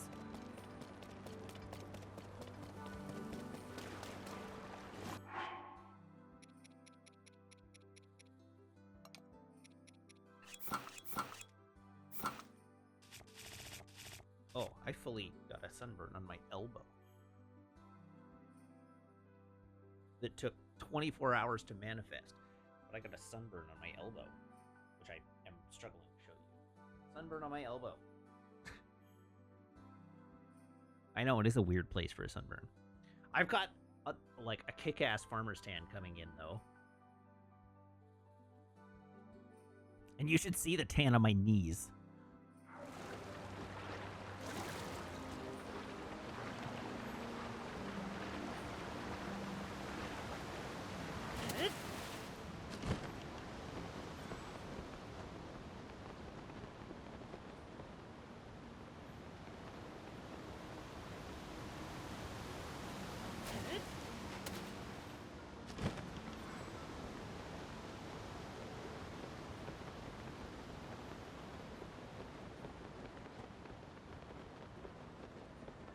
Okay, so looking behind this waterfall is actually proving somewhat difficult.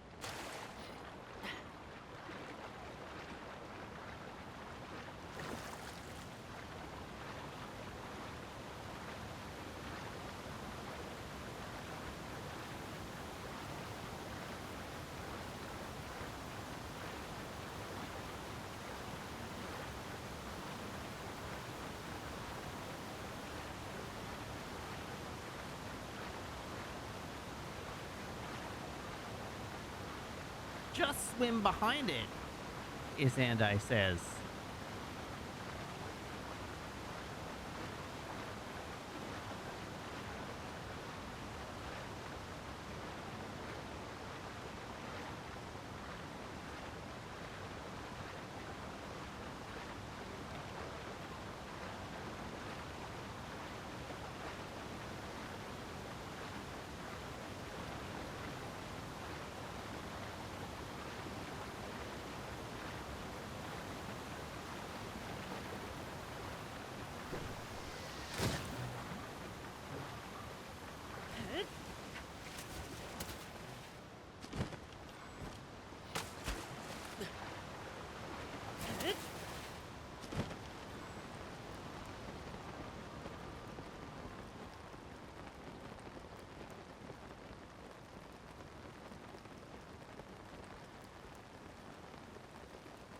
Okay, I am now waiting for Zandai to actually give me correct instructions.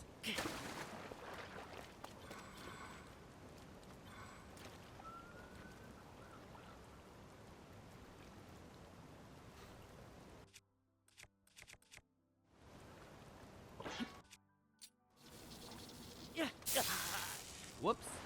Didn't throw that quite far enough.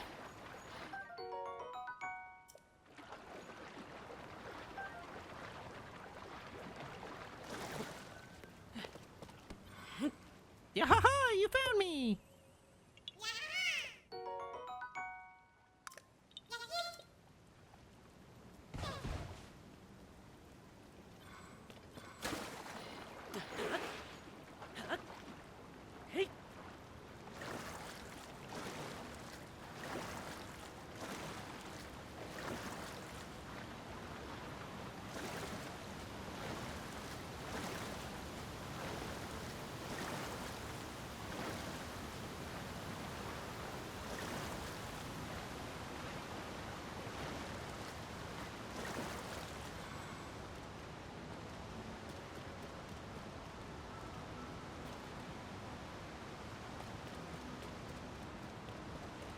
Alright, well, there sure is nothing here. Cave under Zora's domain. Uh-oh.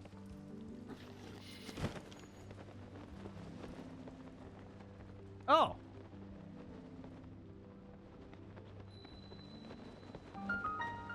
We've located a chasm.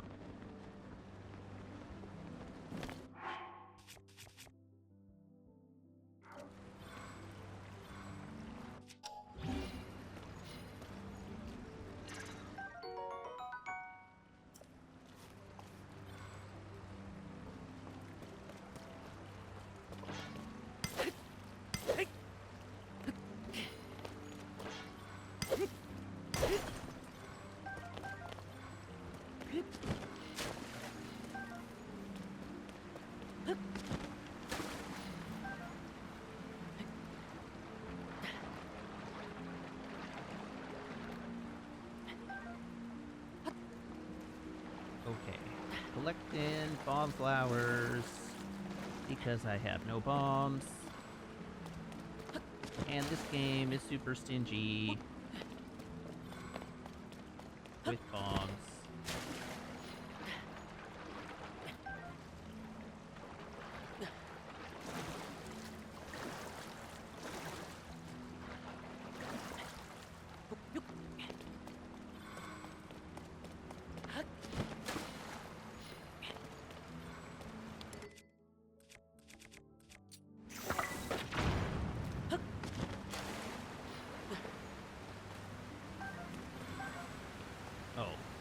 Oops. Well, rip-a-doodle-doo.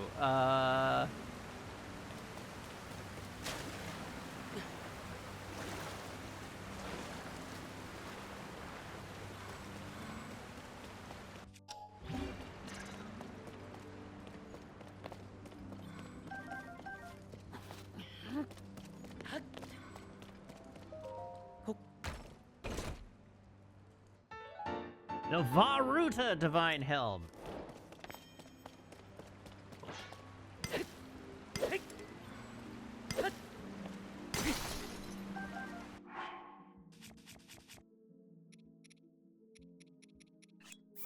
You know what they say about men with big noses?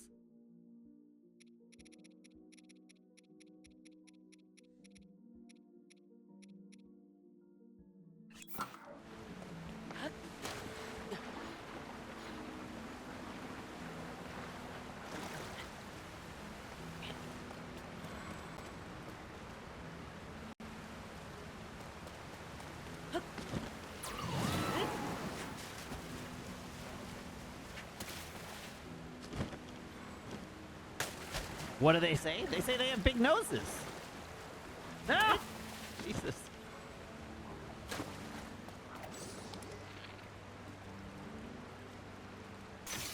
And a keen sense of smell.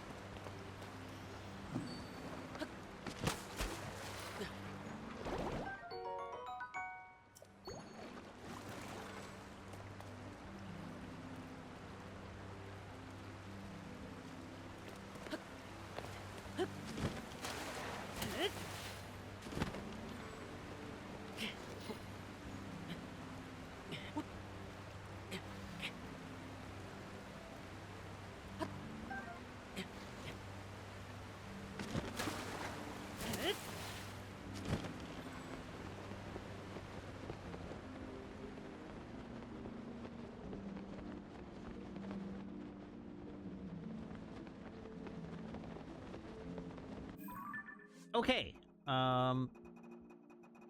Zandai, you also said that the wife wafting away was right nearby. Do you want to give me directions to that?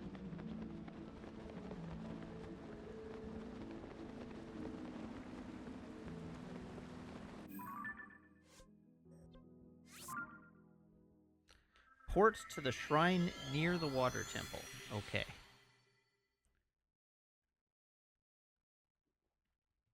This implies that I remember where the water temple is.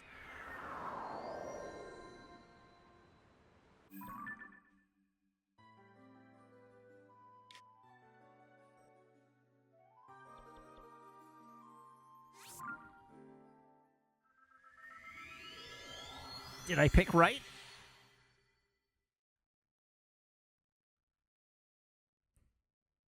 I did not pick right.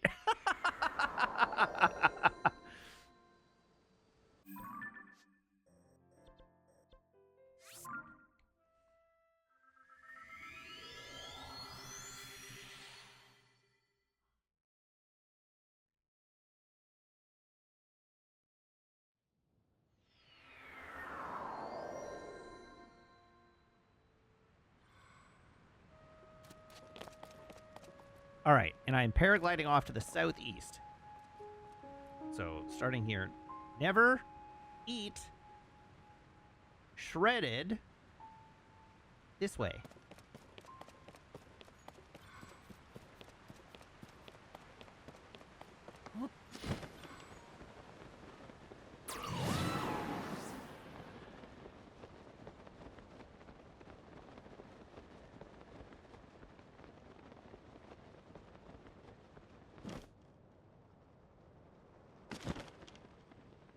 Oh, there she is.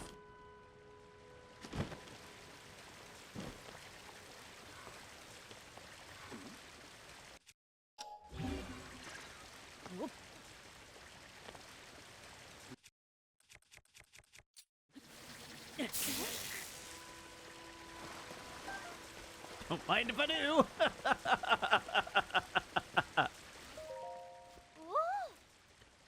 Oh, what a pleasant surprise.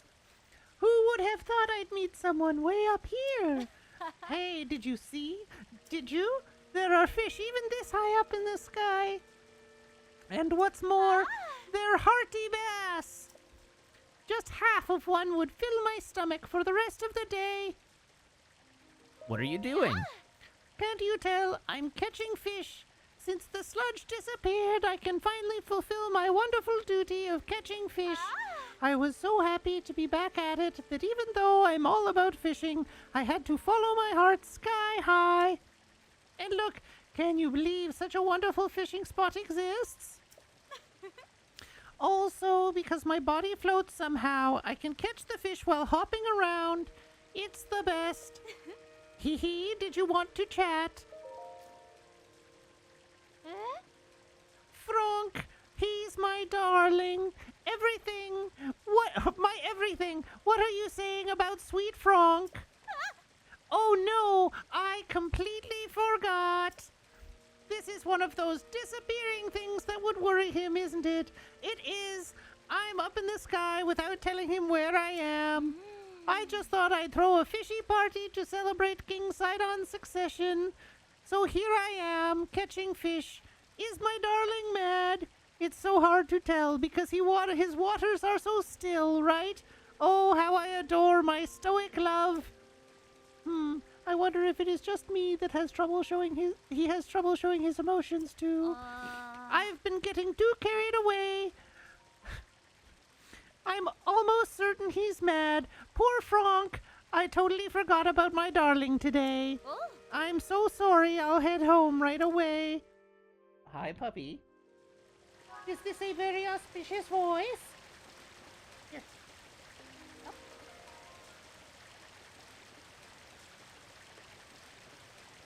Here, come. Touch. Touch. Touch. No? You don't want to touch? Here, touch. Yes, good girl.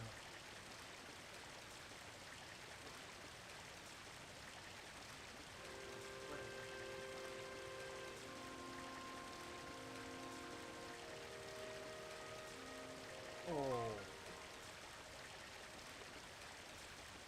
Okay, I need you to move slightly so that I don't roll over your head.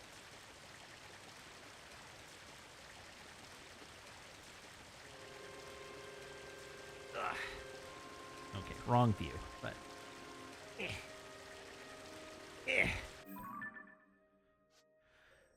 Back to Franck.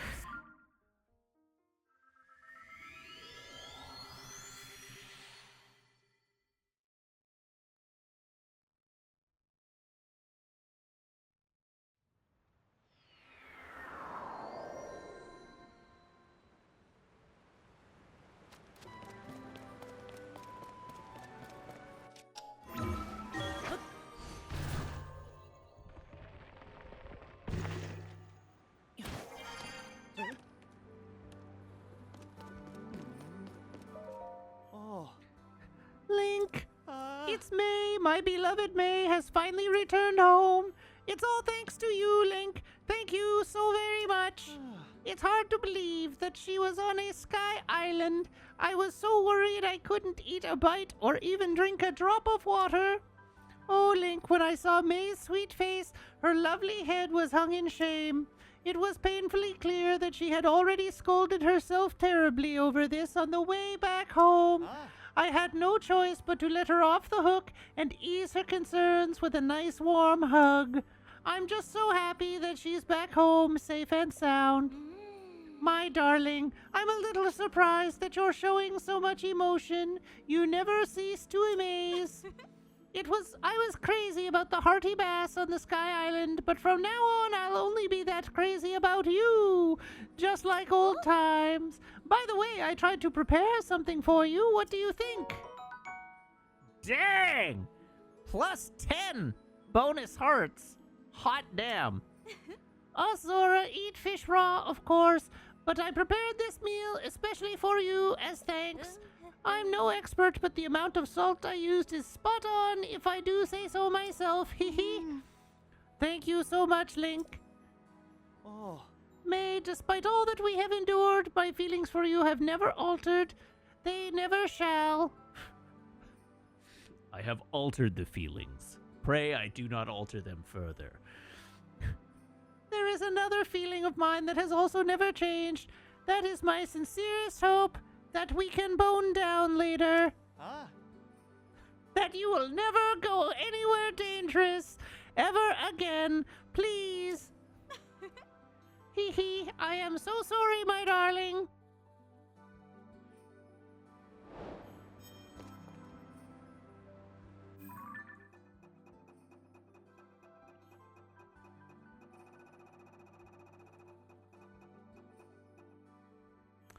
The Duchess Who Disappeared.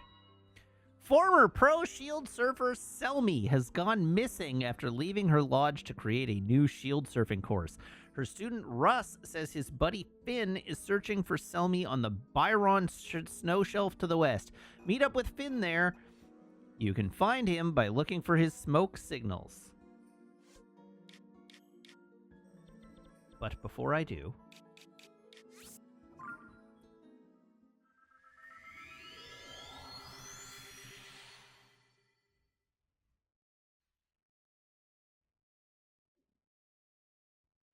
pardon me.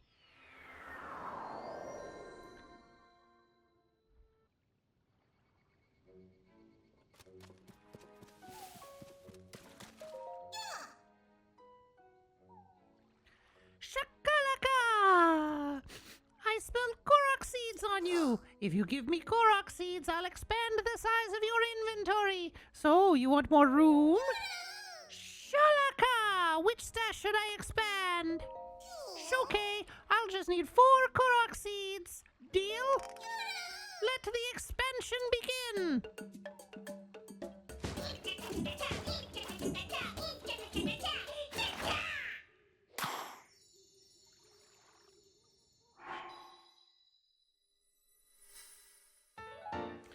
Da-na-na-na-na. Expand-a-band-band. Shield stash. Shakala. I smell Korok seeds. Want me to make your pouch even bigger?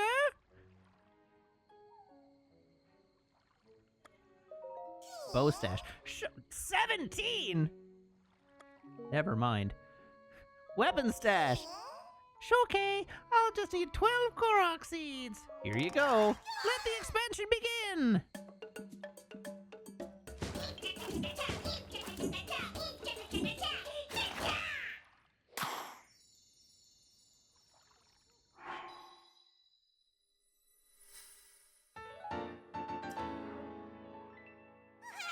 Expand-a-band-band, weapon stash. I smell Korok seeds on you. Want me to make your pouch even bigger? Okay, I'll just need 5 Korok seeds.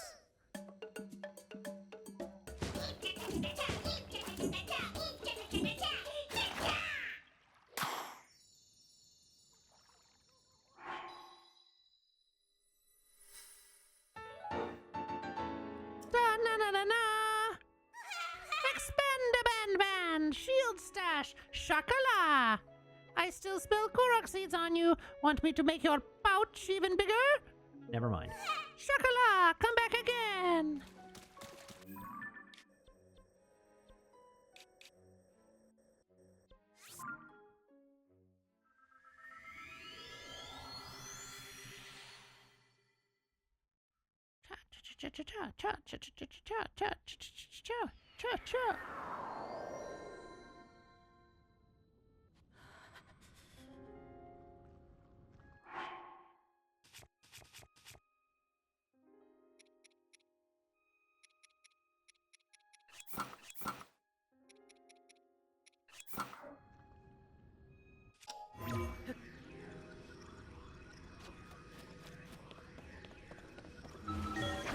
Up we go!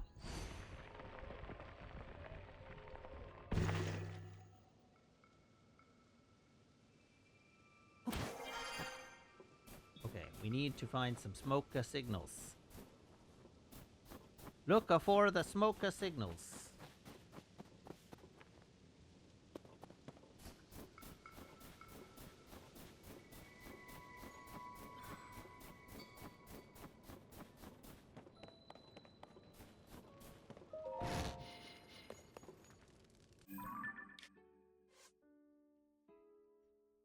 Buron Snowfield to the west.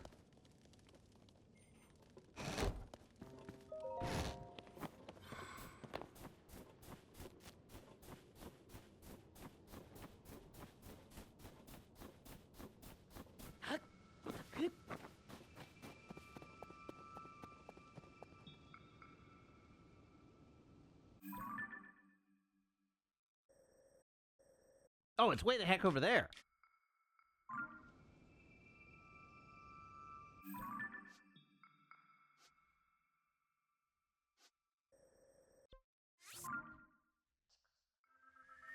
Did I not buy the snowshoes? No, I do not have the snowshoes.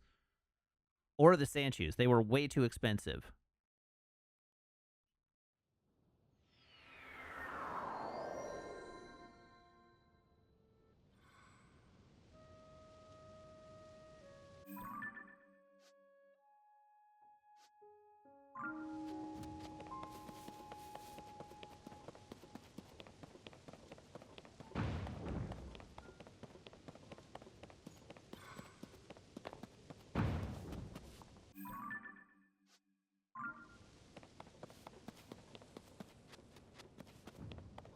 Smoke signals!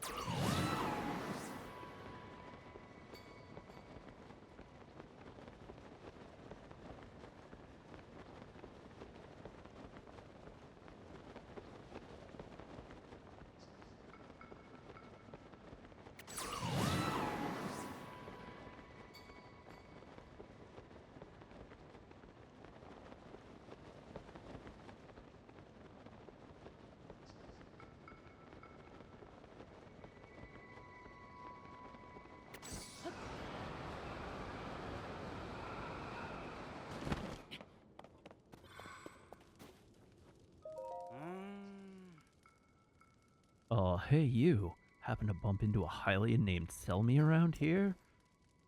I see, alright, so you heard about Selmy going missing from Russ. Yeah, I still have no idea where Teach is. She used to be a pro shield surfer, so you'd think she could shred her way out of any situation up here. Now, I think she might be in trouble. There were traces of shield surfing on a slope nearby. I followed those all over the place. The traces of surfing in the snow cut off around this area. Still, I haven't found her anywhere. I followed the tracks again and again, but no sign of Selfie. I had no choice for now but to stop looking. But I couldn't do nothing. I'm sending up a smoke signal now, hoping she sees it if she's near here. I'm losing hope, though. It's been a long time that I've been at it. You'd think she'd have seen the smoke by now. Maybe, just maybe, the problem is she can't move. Or maybe she's somewhere she can't see the smoke signal. Like this ravine? Like the cave at the bottom of this ravine. Like, there she is. Nope, that's a bokoblin.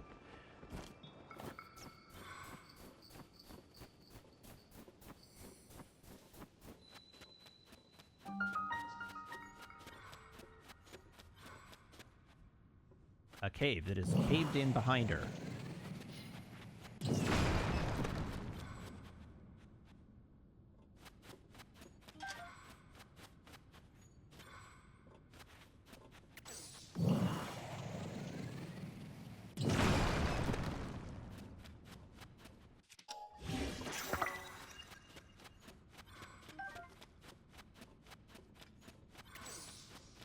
Called it.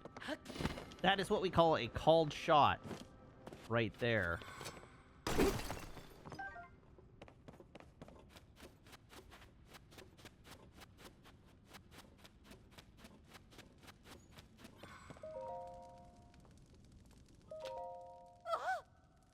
What? I thought I'd never see anyone in here. Oh, I see. Yes, I am Selmy. Oh no, I made my students worry about me. Guess I have been gone a long time. That terrible blizzard stopped, so I took advantage of the weather to go out and create a new course for my students. And then I found this cave, just surfed right into it on my shield. Can't blame an old shield surfer for exploring, right? I went too far, though, where the cave got all closed off. I couldn't climb back out the way I came in. Worse yet, I heard rocks falling back up at the entrance. I thought it'd collapse at some point. I was starting to think I'd be stuck here forever, and no one would even be able to find the cave. But if you're here, that means you can't get back out the same way either, right? With any luck, we can find a different path that goes outside. Other than that, though, we got no hope of escape. That's not... I found... We definitely can go back out the way we came.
Whee!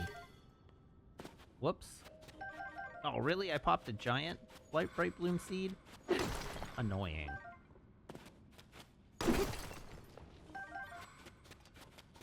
Whee! It sure feels like we're gonna have to shield surf this direction. Oh. Rip.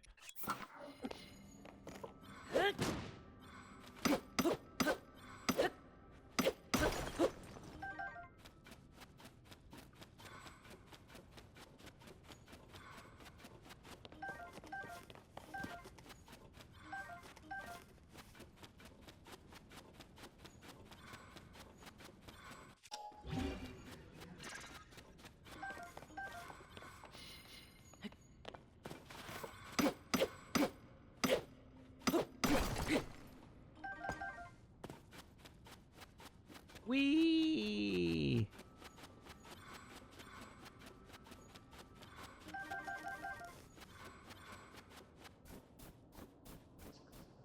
Hey, look, I found an exit.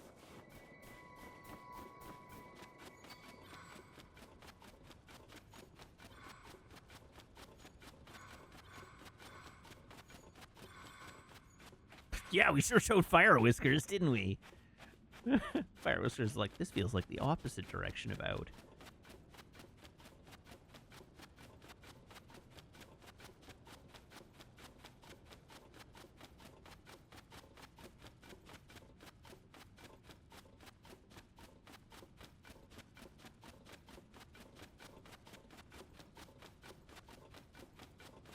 This is so long. So much running.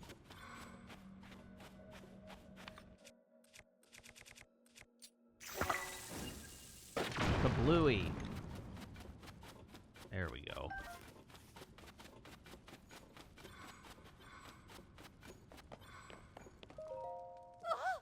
Oh, the stone's blocking the way. They've crumbled. I feel a wind coming from outside somewhere. I'll live another day free to surf the slopes under the bright sky. I got nothing to give you now as thanks, but I got an idea. Whenever you like, stop by my lodge in the northwest of Hebra Peak. We'll talk more then. You can always spot it from the bonfire out in front, so watch for that if you decide to come find me. All right, I better head back so my students can stop worrying. Remember to find me at my lodge on the peak.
Oh, I've been waiting for you.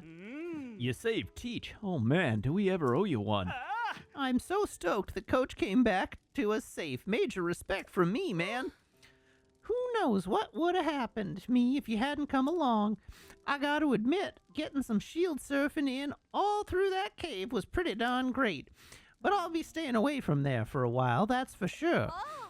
Since I'm the one that really owes you for what you did, I'll be the one to reward you. Here, take this. I found that shield around some stones that, get this, fell from the sky.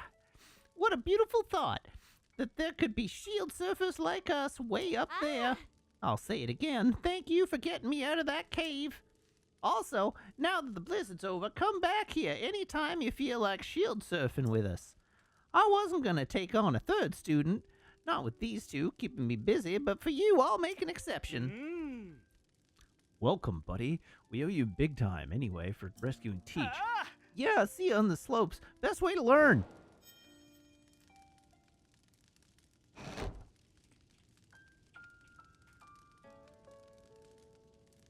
Sorry, I have to do a thing quickly.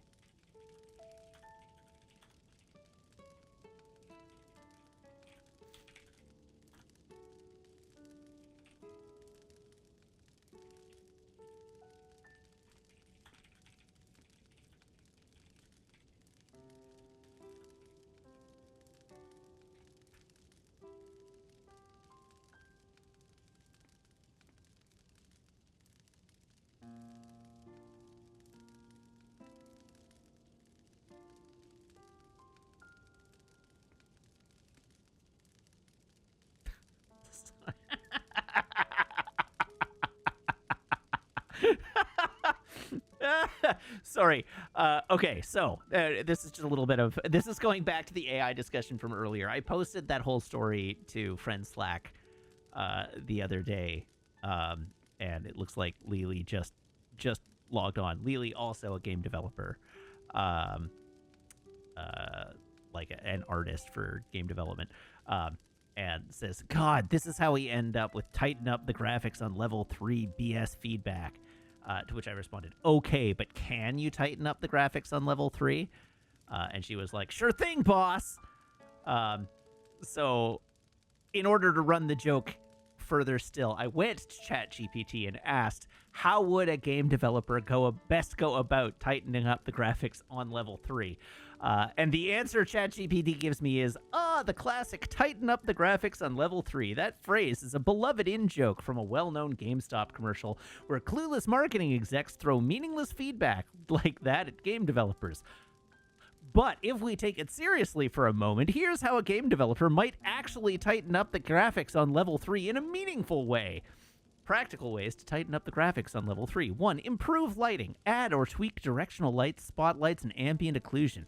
Use baked lighting for performance and realism, or real-time lighting if needed dynamically. Check for light leaks, overlay dark areas, or unrealistic shadows. 2. Enhance textures. Replace low-res or placeholder textures with high-resolution optimized versions. Use normal maps, roughness maps, and height maps to to add detail without increasing geometry. Check UV mapping for stretching or seams. It goes on for 8 additional points and then offers specific advice for either Unity or Unreal.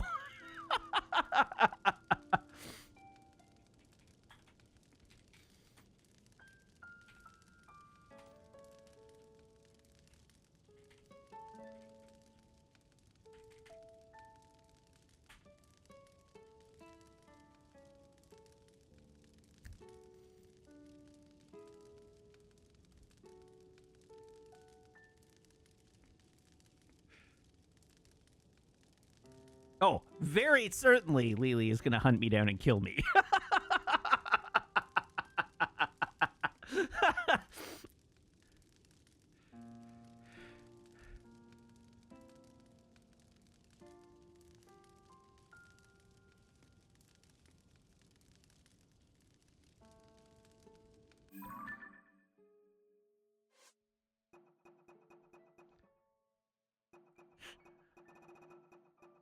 All right, whirly, swirly things. One of Kula's friends says they saw a big swirly circle in the water. Kula can't go looking himself, but said that he would like to see that swirly thing.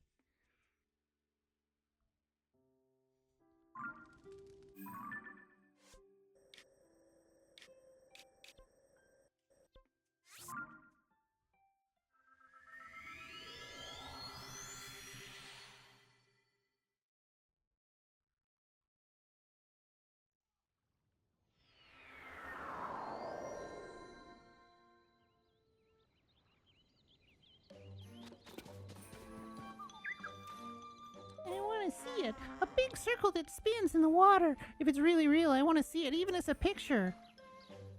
Okay, which big swirly thing? Does it matter?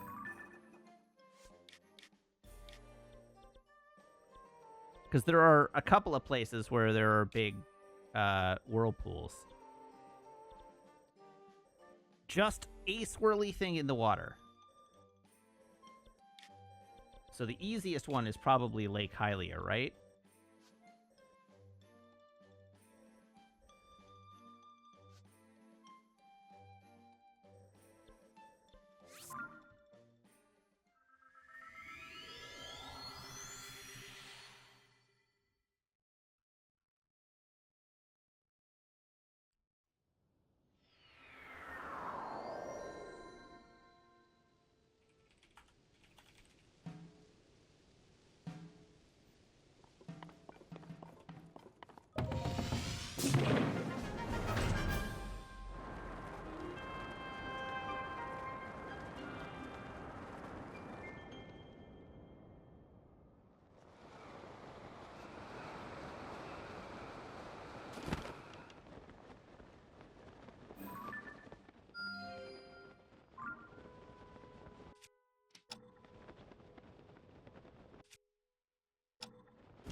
All right, we have located a whirly swirly thing.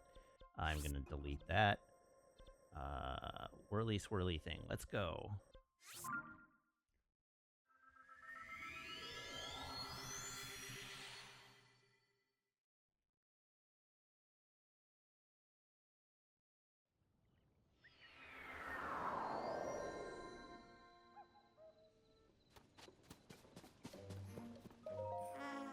Big circle that spins in the water. If it's really real, I want to see it, even if it's a picture. You brought it? Really, Mr. Hero?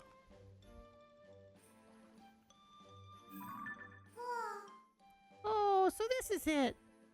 It's so neat, but I feel dizzy from looking at it. Thank you, Mr. Hero. So there really was a big whirly thing. But you know that friend of mine? They told me something else, something shocking. They said there's more than just whirly water circles. There's a big swirly sand circle, too. Swirly sand. Could such a thing really exist?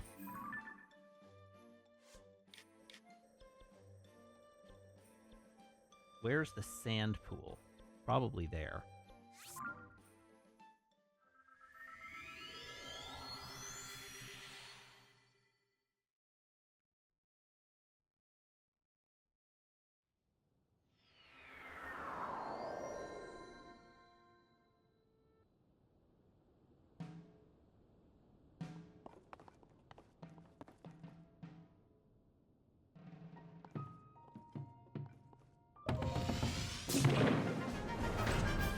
Whee!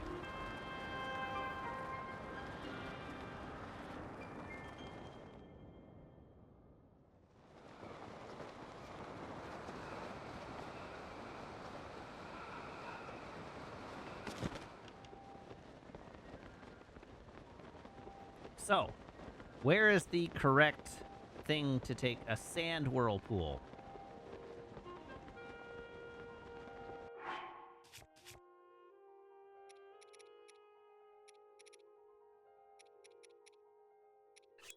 I officially have too many clothes in this game.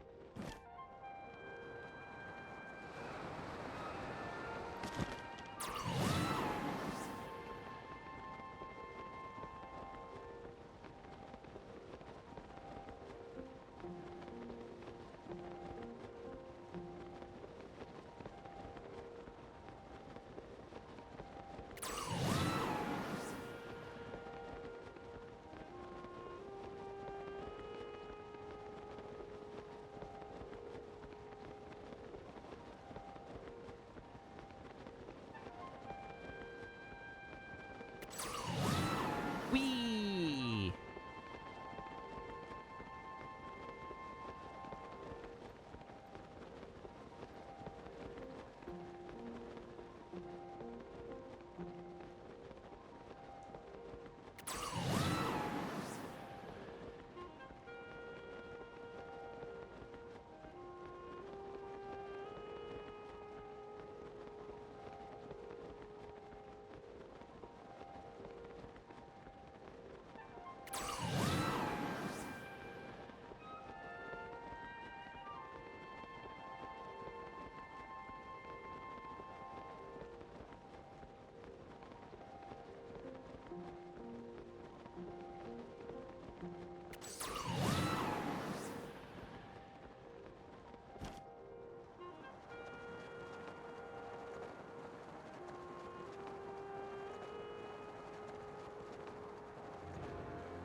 Which helm am I missing?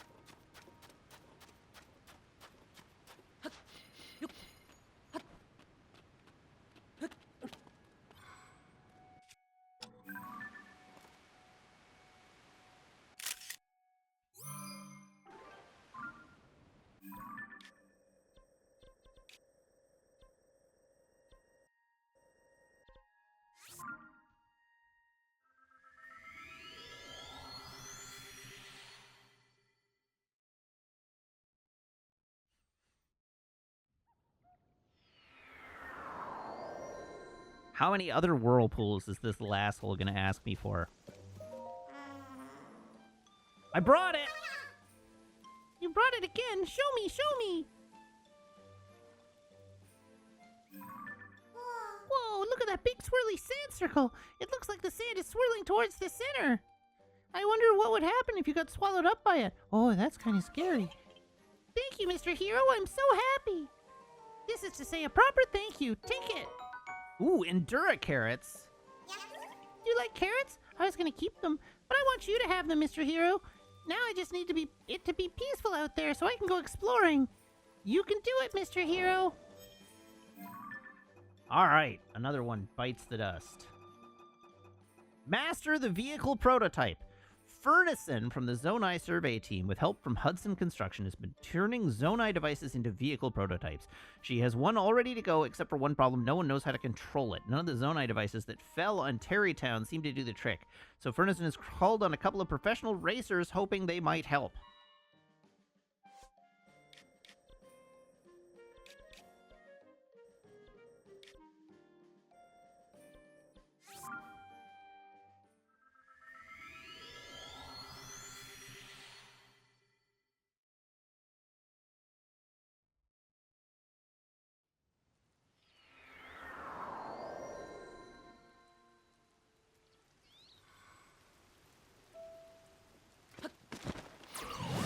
I can change out of this outfit.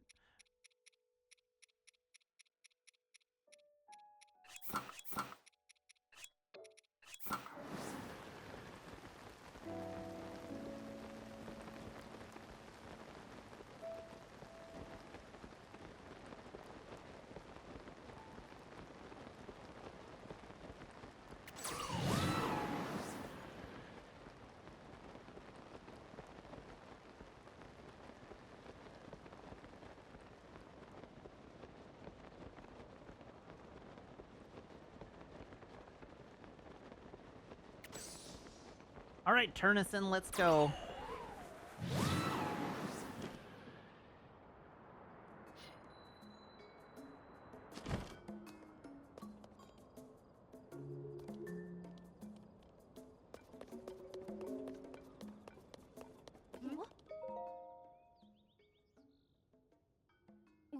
Oh, good afternoon. You're not with Hudson Construction, are you? I guess if he's here, he must be involved somehow.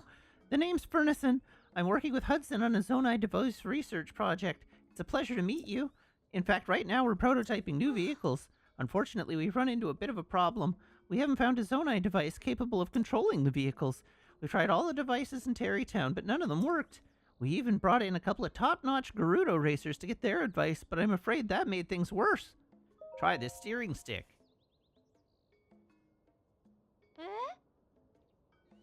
Oh, what is this? I've never seen a Zonai device like this before. But I don't think I can do anything with it. Not like this, anyway. I wish there was a way we could use it. Try it on that vehicle prototype there so we can see how it works.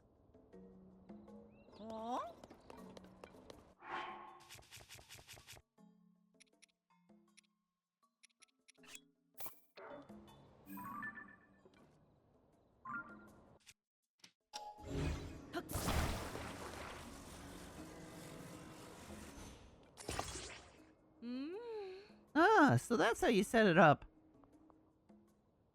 Yes, now I see how it could be used to steer something. Could you come here for a minute? I have a favor to ask.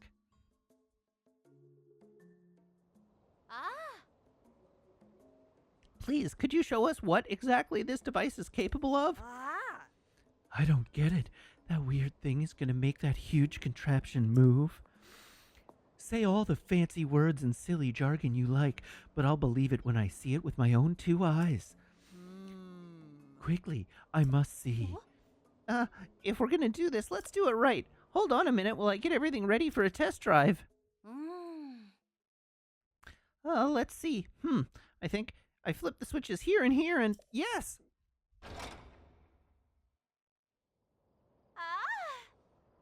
Ta-da! It's a test drive course, you see? Those pillars of light, they disappear when you touch them, so here's what I'd like you to do. Touch all the lights and return to where you started within the time limit. Do that and we'll call the test drive a success.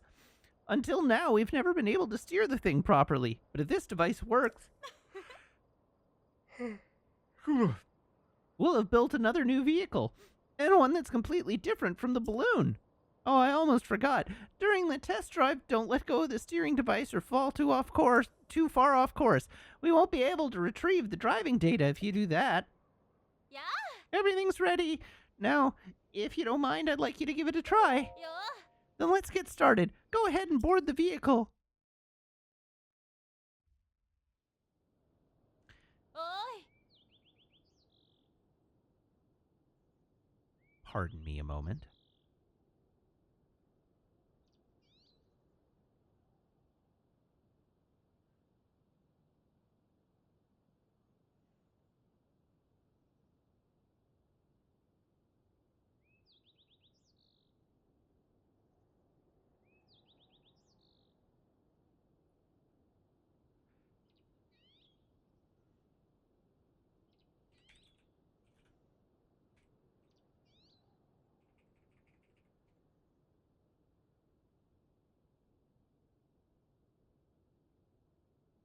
Now, let me quickly remind you of the rules. It's simple, really. Just touch all the lights and return to the starting point within the time limit. Oh, and don't let go of the steering device or go too far off course. We can't get the driving data we need if you do that. Finally, things are getting interesting around here. You better believe I'll be keeping a close eye on your technique. Hurry.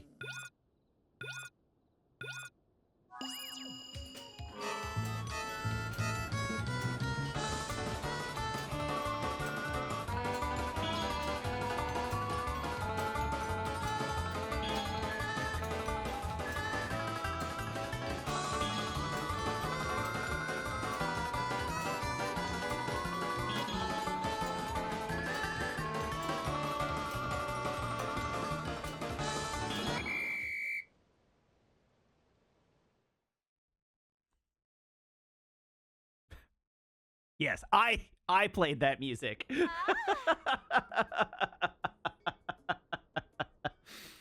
I don't believe it. I never thought I'd see something so big could steered so easily. Whew, technique like that is enough to get anyone fired up. Don't you think, Tally? No one who loves racing could watch that and not feel excited. We can finally move on to the next phase. See, this is just the beginning of my experiments. I must figure out this Zonai device's full capabilities. And I'm counting on you to help me out. Here, please consider this a down payment. Huh? You're now an official member of our team. Oh, also you're welcome to have this. It's a sleepover ticket for a stable. The closest one to here is probably South Akala Stable. Head straight down that road and you can't miss it. You must be exhausted from driving such a strange machine. Go get some rest in a comfy bed. While you do that, I'll get to work on the next phase of our project. I hope you're as excited about it as I am. Yeah? See, the vehicle is up and running, so don't accuse me of trying to trick you anymore. The goal has always been to start work on the Terrytown Race project, and finally I can do just that. Now it's time for me to start preparing a test course. As long as we get to do some racing, you won't hear any complaints from us. The Terrytown Race. Yes, I am looking forward to it.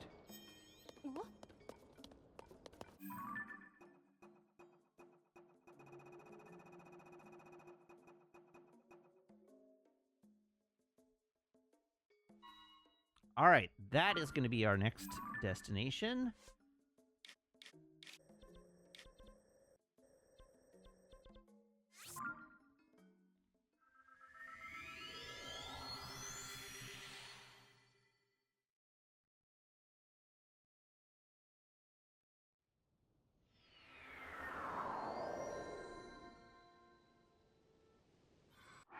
And we'll carry that on Tuesday night. So, yeah.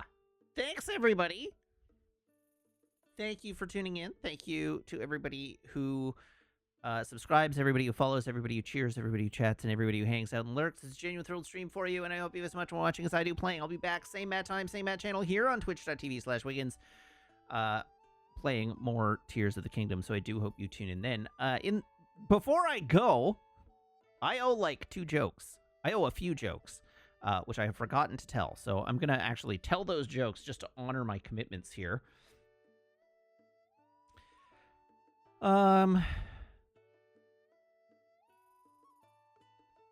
Let's see.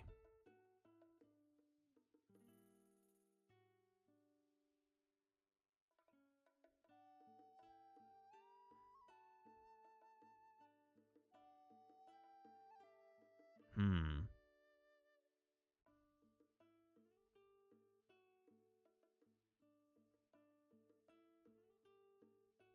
Hmm. Ah.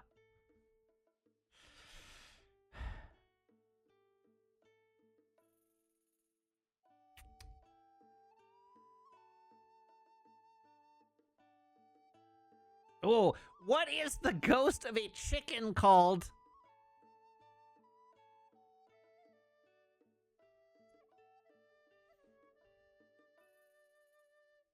A poultrygeist. It's a really foul spirit.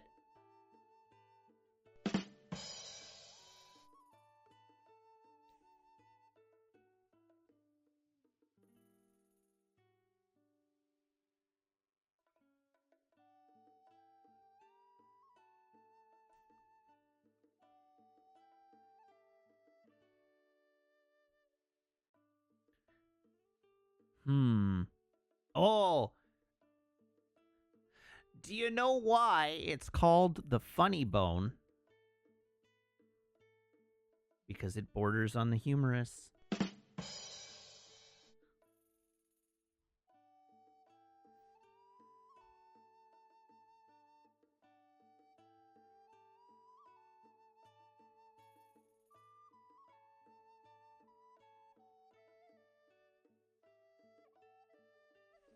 It's really hard working at a keyboard factory.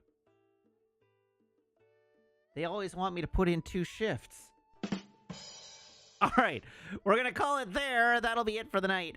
So yeah, as always, if you like, you can follow me on Blue Sky and YouTube and TikTok. I have a Ko-fi you can subscribe to, and if you're subscribed here or on Ko-fi, you can join the Discord by making sure that your Twitch account and your Discord account, or your Ko-fi account and your Discord account, are linked in Discord's backend, where my server will appear to you as if by magic among your linked servers. So please join the Discord. Join it. All right, we're going to fire off a raid. Everybody hop aboard this raid train. I will see you back here on Tuesday. And please recall, tomorrow night we have TNG and Dragon Ball on the Discord as our community events. So please join us for those as well. All right. Thank you very much, everybody. Have a good night and goodbye.